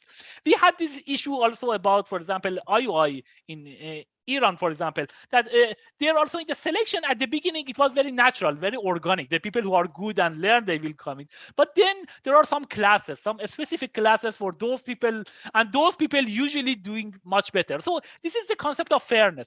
One thing that this can help about is kind of adding more approximation algorithm, I don't know, fixed parameter algorithm, streaming algorithm, make it a bit wider such that you cannot necessarily be master of everything. You really need to be organically well. So that was the idea there. And essentially this question of this ICPC camps, I think that should we have ICPC camps? How long should be there? I think that's the thing that you want. Does it have any issues with the fairness? Yes, absolutely. There are camps for different purposes. For instance, there's a Petrosavos camp that was operated for many times, and actually ICPC itself, the foundation, is encouraging camps without camps that don't cost. We're helping establish standard curricula for camps, right?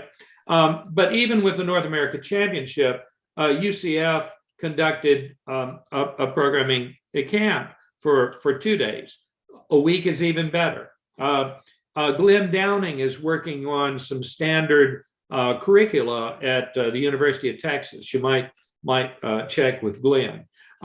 There are efforts, at University of Peking, there are camps and efforts that we have. So we're pushing forward along this line. And what we're realizing with the ICPC Foundation is that we need to go ahead and build an endowment to have a sustained effort to not only continue all of the registrar information and the problem sets associated with the competition, but also to make sure that we have an umbrella that's inclusive of people who are actually building the educational models for competitive programming, simply because those need to be available to grow and to be accessible not only horizontally among age groups, but in terms of depth. There's really no reason why some kids at age 6 and 7 and 8 years old,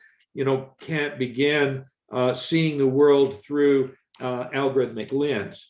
One of the interesting things that happened when we were at Stockholm, which was a great World Finals where we used every venue of Nobel history for the ICPC. KTH was the host, IBM our sponsor then, was that we had a little glitch in awards, and I asked, how many of you have a music background? Okay, that is, you were in an orchestra, you were in a band, okay, you sang in a choir when you were in high school. 75%. Now you have to understand you're dealing with a global community, and many countries cause specialization to occur very early in their life, so they might not have had that opportunity. You see, when you compose an algorithm, a program, it's just like composing music. It happens in time. When you instrument with different instruments, well, that's multi-threaded programming. Okay, now if Mozart could do that at 4, certainly my grandchild, who's 2, could do it at 4. I'm a grandparent, I'm proud of my kids, but I want them to have the opportunity to find out how they can continue to learn, how they can find their talent, and how they can get excited about life, and how they can make a difference. What I do know is this: the questions that we ask frame how we invest our lives. And if right now you're not framing your life to be moving forward, Okay. That's the reason why you're not moving forward. Now, if I go out to West Texas and visit my daughter Karen out at Midland, it's sort of dusty, and I'm in an old truck, okay, on a dusty road. I need to have mirrors to see what's behind me, okay, but I need a great big windshield to see what's in front of me, and I need to be heading somewhere. Now, I will tell you that if you look in the rearview mirror and you see some dust, that's because you're moving. Okay. Don't be so concerned about the precision with which you see the past. Okay. Keep your eyes on the road. Keep your mind on successfully piloting to your final destination. But don't have a final destination, for crying out loud. Yeah, Have several possibilities, right? I always say, I mean, aim high, essentially. That's it, like the thing that I mentioned. So if you aim high to here, you may not reach there, but you may come here, essentially. But That's right. they aim high means aiming like in different areas that also consider somehow the aim high. But if you have the aim here, then you may reach there, but you didn't do that much, essentially. Always aim high as much as possible, essentially, even if you don't reach there. And you can learn. Now, in the U.S. Air Force ROTC courses, and from my father, I learned that if you plan, you need to have 2 ways of accomplishing the mission, all right? A third alternative, all right? And a fallback position. Got it? Yeah. And that's actually how we plan out programming contests, except now with COVID, we actually have to have multiple plans and checkpoints to determine what we can do when we can do it, because COVID and the various rule changes that occur in the world that we must comply with, can require us to do different kinds of things. But those are really good ideas. And I'll share something that Dad told me not to share. Sorry, Dad. And that is, have the 5th one too, but don't tell anybody what that is. Okay? Because the most important thing for you to do is endure. And let me sort of finalize about enlightenment. I had the benefit of growing up in a principle-based family. Okay. I had to learn how to think because my father was in critical condition as a result of his injuries. And so he wanted me to think through things. And that's one of the reasons why we have this very simple piece of paper, which is our code of ethics, which is really our model for working together. That's really what it is. Yeah, actually, I wanted to add. But hold on just a second. Go ahead. But here's an ancient thing to remember. It's called the 7 lights of enlightenment. The 3 greater lights, okay, are called the great pillars of institution or community, okay? Universities, in fact. And they are strength, beauty, and wisdom.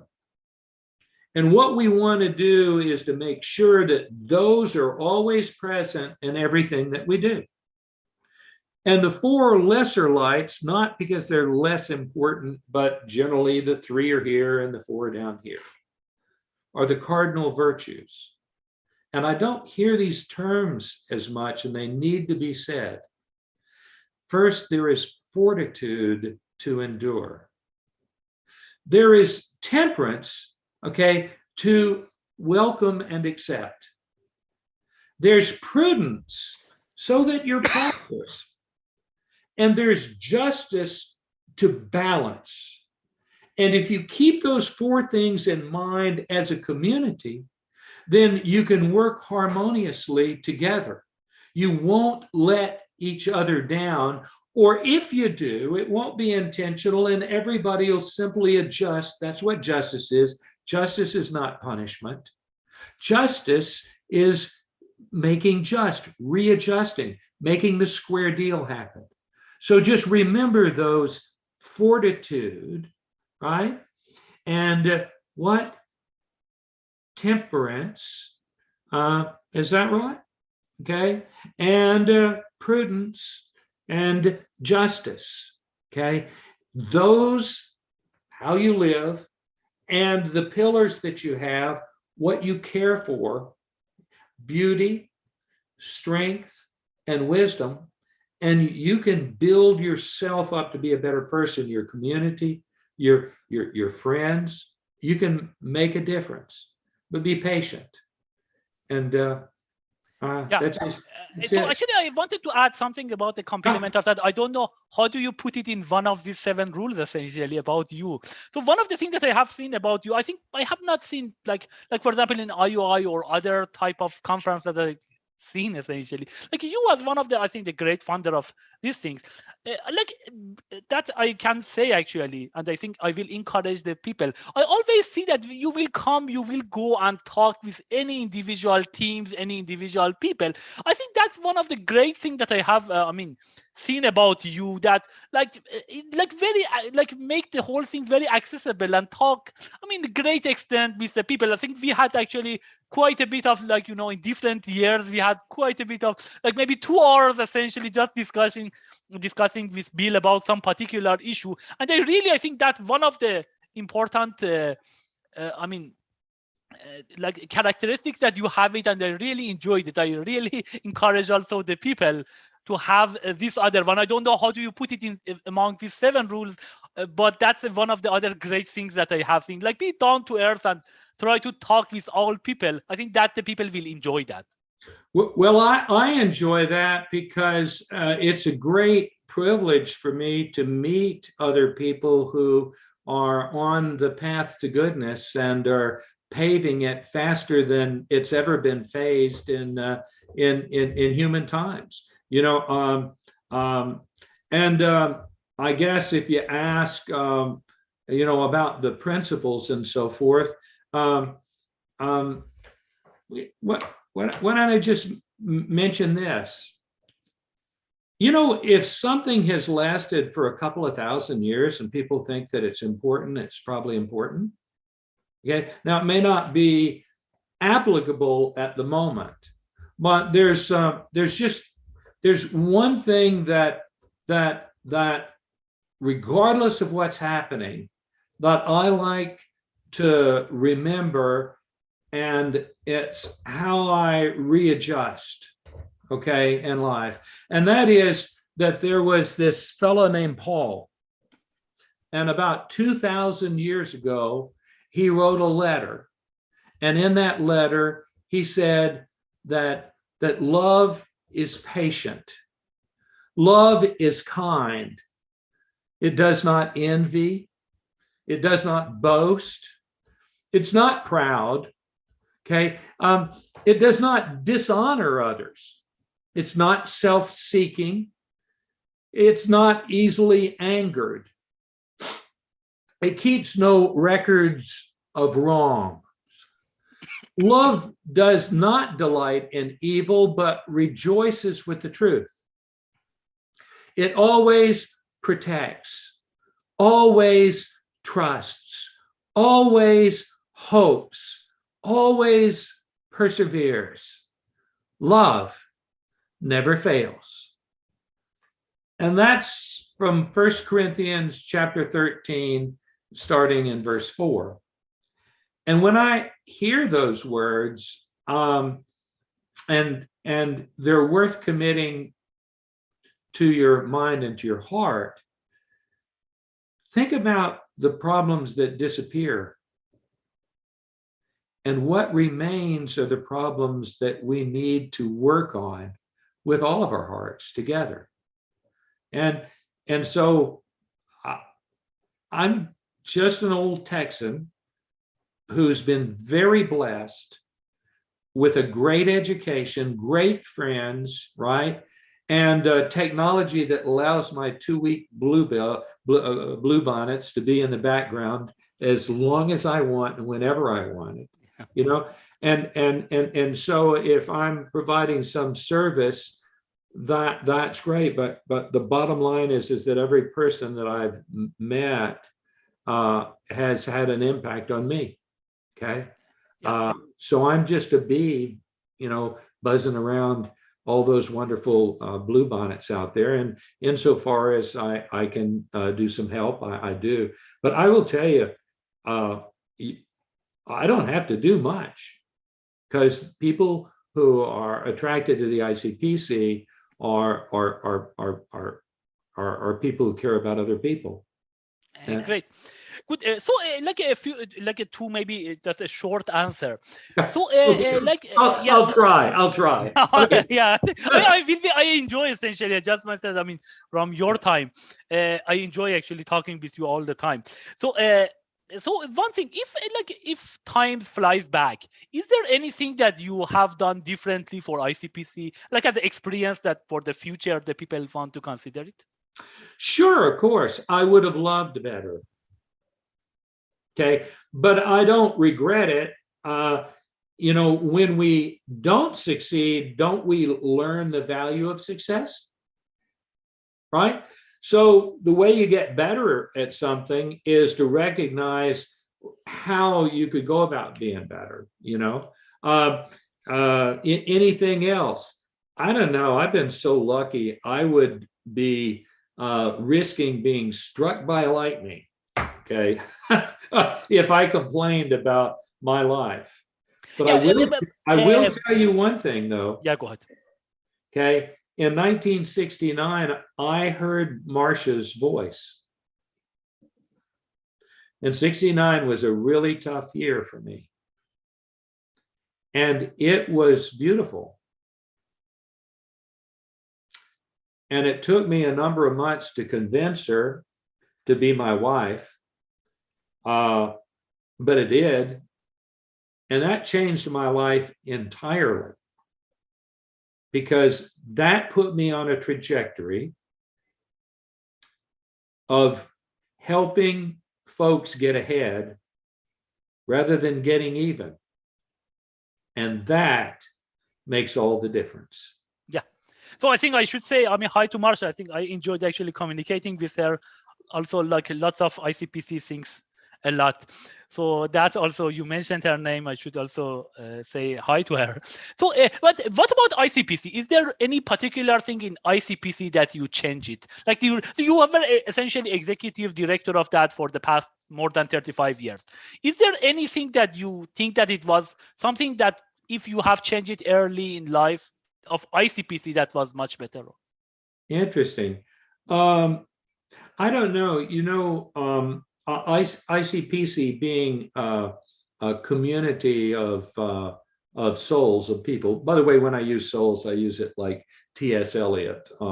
That is a person with a mind and able to make choices and to plot a course in life. Okay.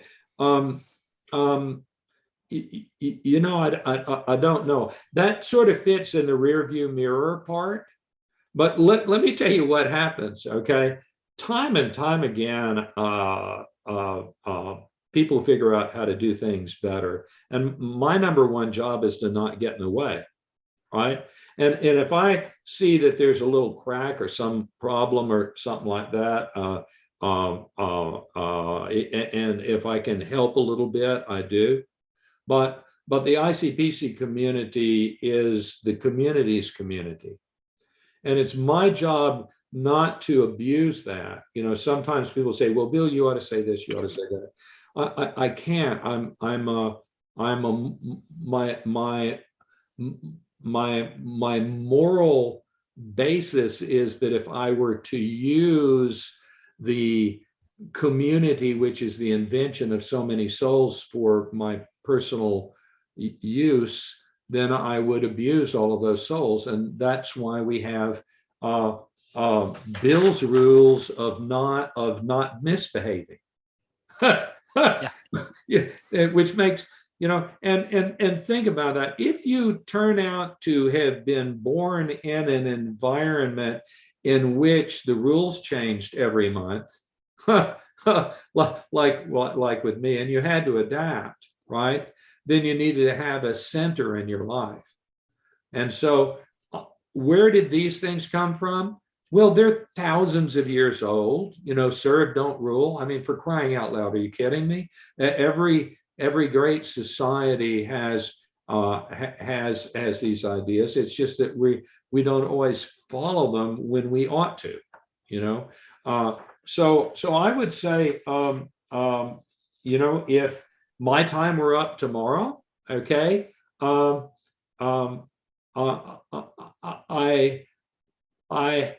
don't have regrets. I'm certainly not an all A student of life. But you don't have, I mean, you try your best, essentially. Well, not always. You see, the key is that sometimes life deals you crucibles, really difficult situations, okay? And the important thing to do is to get out of them and then become aware of them and let them motivate you to help. You see, because you, after going through a crucible, can help others who are experiencing those same things. Everything that happens to you can become a motivator for you to live a life in which you don't claim to have the answers. You're in search of the great questions of life, and to be aware of the need. I could share examples of very simple things that made huge differences in life, and very huge things that made no difference at all, you know. So be in the moment, in the present, okay, and be moving. Okay, and don't worry about the dust, okay. Yeah, just keep moving, and hopefully not much regret that you have it at the end. Yeah. And I don't anticipate, you know, disappearing. You know, I'm going to try to be like my old second great granddad and hang in here for a while, to be more valuable, if nothing more, just to encourage, you know, folks. And thank you for coaching, by the way. I actually loved coaching. What's really strange is that all of the things I really like to do, I sort of gave up because I was pretty good at not interfering with people. Yeah. That's great. Yeah, it's actually one of the main properties of a good manager, because I think that is one of the most important things, that you don't want to do that much micromanagement. You want to let the people essentially. Well, that's so funny that you mention it, because one of the criteria that I espoused for our department was never hire someone who needs to be managed. Yeah. It's, you know, right? You know, now we do need to coordinate our efforts every so often, right? But that's what's great about the ICPC. Nobody needs to be managed, and everybody's better. Like one of the questions I think that is important, you mentioned about this idea about, I think, like, I can also confess, like 1999, we were hearing more like the ACM competitions. Then, of course, I mean, we've talked about ACM, ICPC, and I think it's 2018 or something like this, that like there was this issue. You mentioned essentially the reason that ACM that was me. I named it the ACM ICPC. And that's because I love ACM. It has a family relationship, and we also help recruit students to go into ACM. ACM is a great big umbrella, though, right? And ICPC is based on a service academic model tenure. Now, you might not be doing the same thing from time to time. So our way of doing things is to plod forward with evolution within our zone. ACM is a wonderful umbrella, but sometimes they just embrace this, sometimes they embrace that, you know, and so it's also the case that that one of the challenges that you run into is rules. You know, we're principle based, right? Something goes wrong and somebody says, I know exactly what we need to do. Says what? We need to have a rule against that. Oh my gosh. You can then get so many rules against something that you actually violate the very principles of the organization. Yeah. And every group faces that. By the way, I'm not saying ACM does that, but the more diverse the focus is, then the more challenging you run into. So when Joe de Blasi was the executive director of the ACM, and he and I are great friends, and he was on, and Joe passed away not long ago. You might look up the memorial I wrote for him, because he was a great friend. We could not have evolved as much or as quickly without that help, and we'll be eternally grateful for that. But to go to 111 countries, right, and to have a completely open door policy really requires you to plow your own furrow. Okay, and especially now with a period in which the functioning of the world is so challenging, because with the coming of the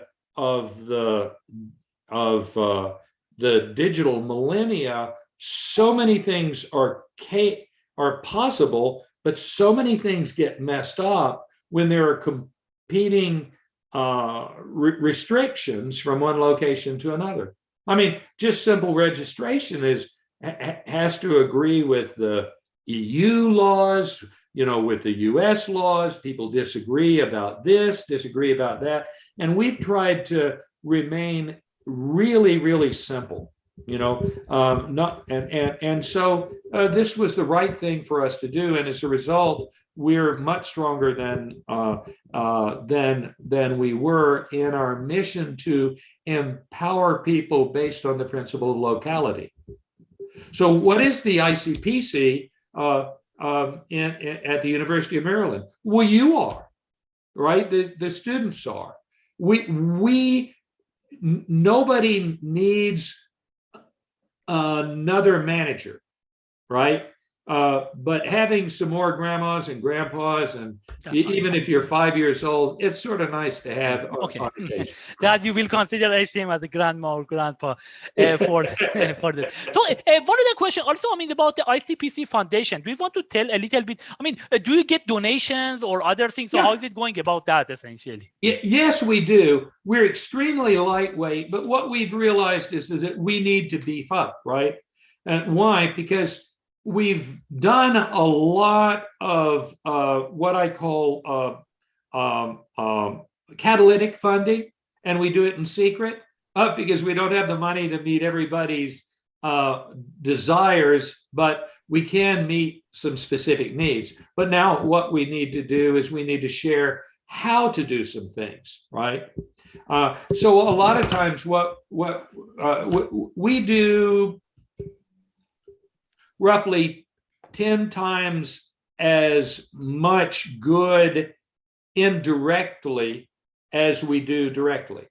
So for instance, if we can get an entity to buy in to do so-and-so and so-and-so, and we recruit help and they worry about paying for it and the laws and things of that variety, we're delighted to do that. So we look at ourselves as the umbrella for the ICPC community that operates under the auspices of the ICPC Foundation, and we do the World Finals host agreements and things of this variety. We've done no contracting; that's way too complicated. But we do have sponsor agreements; those are donations. And I'm looking at it, and my friends are telling me, Bill, we've got to have some. We need to have an endowment so that we have sustained effort, because we're a little on the fragile side. So we're just going to do that. Yeah. I mean, some of these people that you mentioned, those unemployed person, well, so they surely they can, help you. I think that's a great, just giving back essentially when you had the opportunity to use it. Yeah, I did a back of the envelope calculation, and I think that ICPCers and their friends probably contribute several $1 trillion to the budget every year. So there's no question about that. It's just, my concern was always that if we attract too much capital, we'll attract the wrong reasons to do things. But aren't all great institutions, don't they have an endowment, or don't they have, the mechanism of sustaining themselves? So yeah, we're going to do that, and we do have great friends. We just need to be able to do it in such a way that we can enable everybody to participate. And in fact, that may be what we end up doing with ICPC Global Headquarters. We also have some headquarters units in other areas because we need to be. It's a strange thing.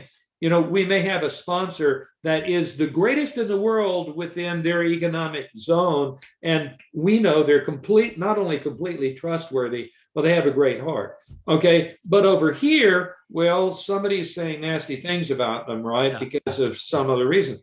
However, over there, we've got some great sponsors, but over here, so one of the big problems in the world right now is that gossip and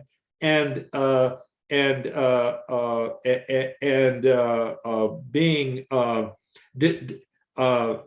judgmental has become a privilege of everyone, but frankly, it's counterproductive, right? So we're trying to figure out how to use that principle of locality so that we're strong and that we can bring people together. Because that's the other thing that we want to see too. Yeah. Not only do we want to bring souls together, but we want to bring universities together, which we do, and we want to bring sponsors together, which is harder, but we do. Yeah, completely understand. So in some sense, it's some kind of distributed way of sponsors, but they can essentially they can support different regions because of different political reasons or something like this. Well, that can work well actually for ICPC, and everyone is happy essentially. Yes, and not only that, but we do where if they're doing something for students, if they're doing something for society that's within our community grasp, we want to figure out how we can help that happen even better.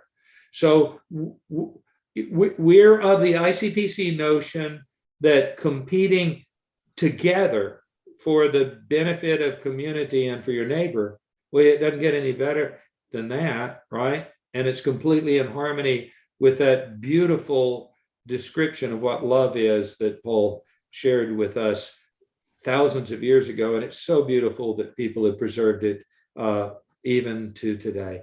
Yeah.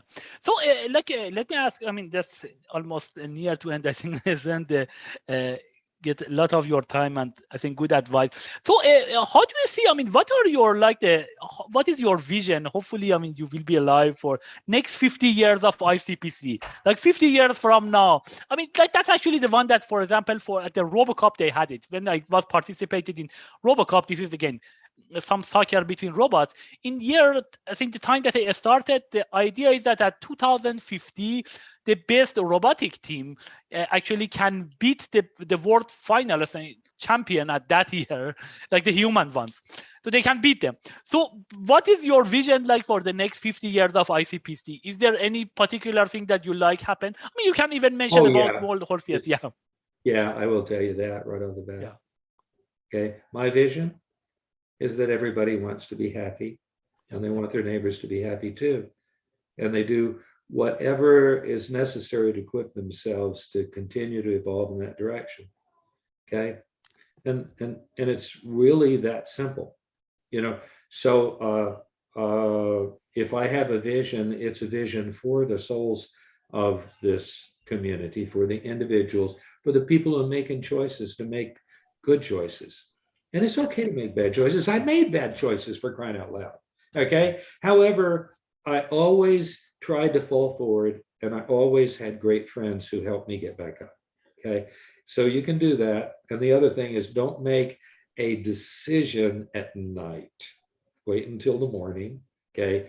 Wait until you can see the daisies, if you would, or in Texas, the bluebonnets. Okay.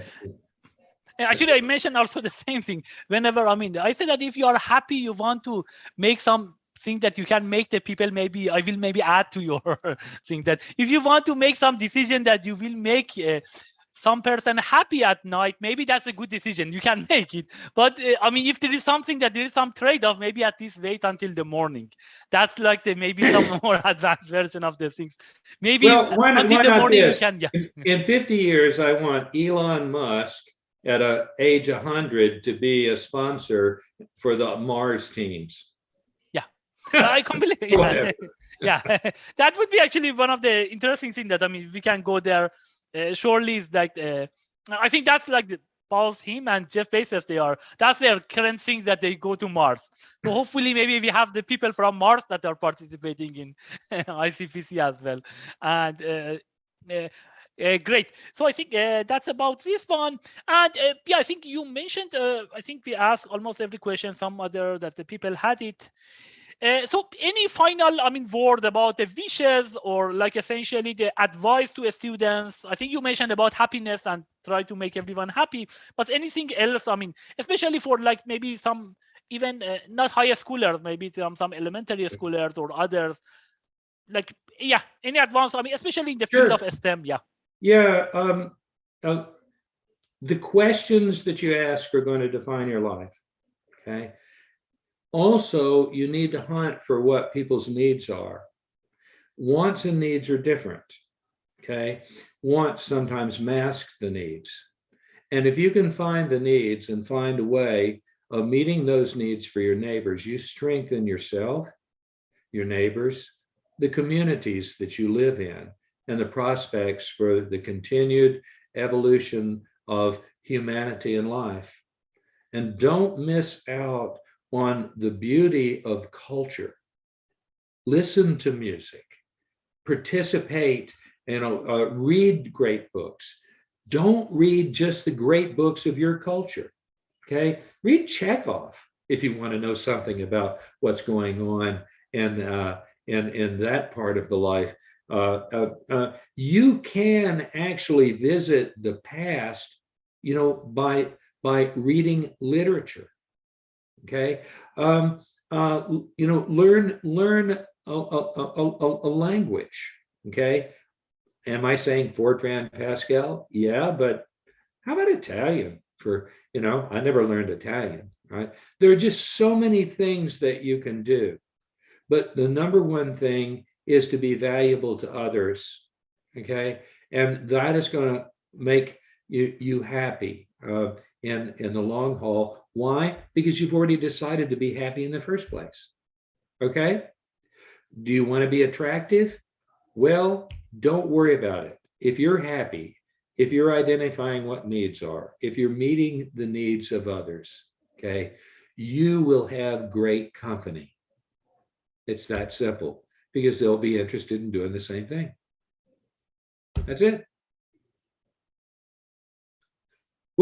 Whoops. On mute. So yeah, so I think great advice. Actually, some of these actually you mentioned about like beauty, or others I mentioned to my daughter as well. The same thing actually. And so thanks a lot for this live. Wait. Yeah. How old is your daughter? She's now, I think, 7. 7. Okay. Yeah. And the other advice is to remember this. She has to survive her teenage years, and so do you if you have prospects for being a grandparent. Okay. Yeah. Now, the cool thing is you can always be a grandparent, because there's always a kid who needs a grandparent. You just pick one. You can come to the World Finals and just be a grandparent for 5 or 10 minutes, or for a lifetime if that's necessary. All right. However, anything that you did that your parents groused at you may well be done by your daughter in the process of exploring her life. Okay. Yeah. That's about it. Yeah. Thanks a lot. Essentially for your time here. I think that was great live, and we had it over all venues. I think hopefully the people will. I think these are some kind of memorials. I think like this. I think you had maybe some shorter time, but this probably, I think now we are more than 2.5 hours essentially, and talking about this. I think that would be good. Hopefully, ideas and for the people to look at it, and also lots of other people who can look at it, watch it, and get more ideas essentially for their whatever goal that they have. I think again, thanks for your time. That was a great thing, and we will make this one available. I think already it's available at YouTube, Instagram, LinkedIn, Twitter, and Facebook. And I think we will also put it in the ICPC. We will at least put the link also in the ICPC Facebook, such that everyone can look at it. Hopefully, they enjoy the things. Oh, okay. Well, thank you, and thank you for this series, because it is really nice to be able to chat with other folks, and I wish everybody a great joy in their life, and that's about it, I suppose, right? Yeah, I mean, it takes time, but I think that is important, because this is something that is like, maybe it is like whenever you talk about some of the things, maybe like they will ask us as a professor to go and give a talk about the research that we have done it, but not about our life. And this is somehow that we try to go dig into more in life, the goals, the way such that the people can see it. And of course, we talk about also about the research or like the important things, like, but at the same time also about the goals in life and other stuff. Thanks again for your time. So see you in the next ICPC contest, hopefully the national or the final one. And thanks again. Yeah, thank you. Bye-bye. Thanks. Bye, everyone.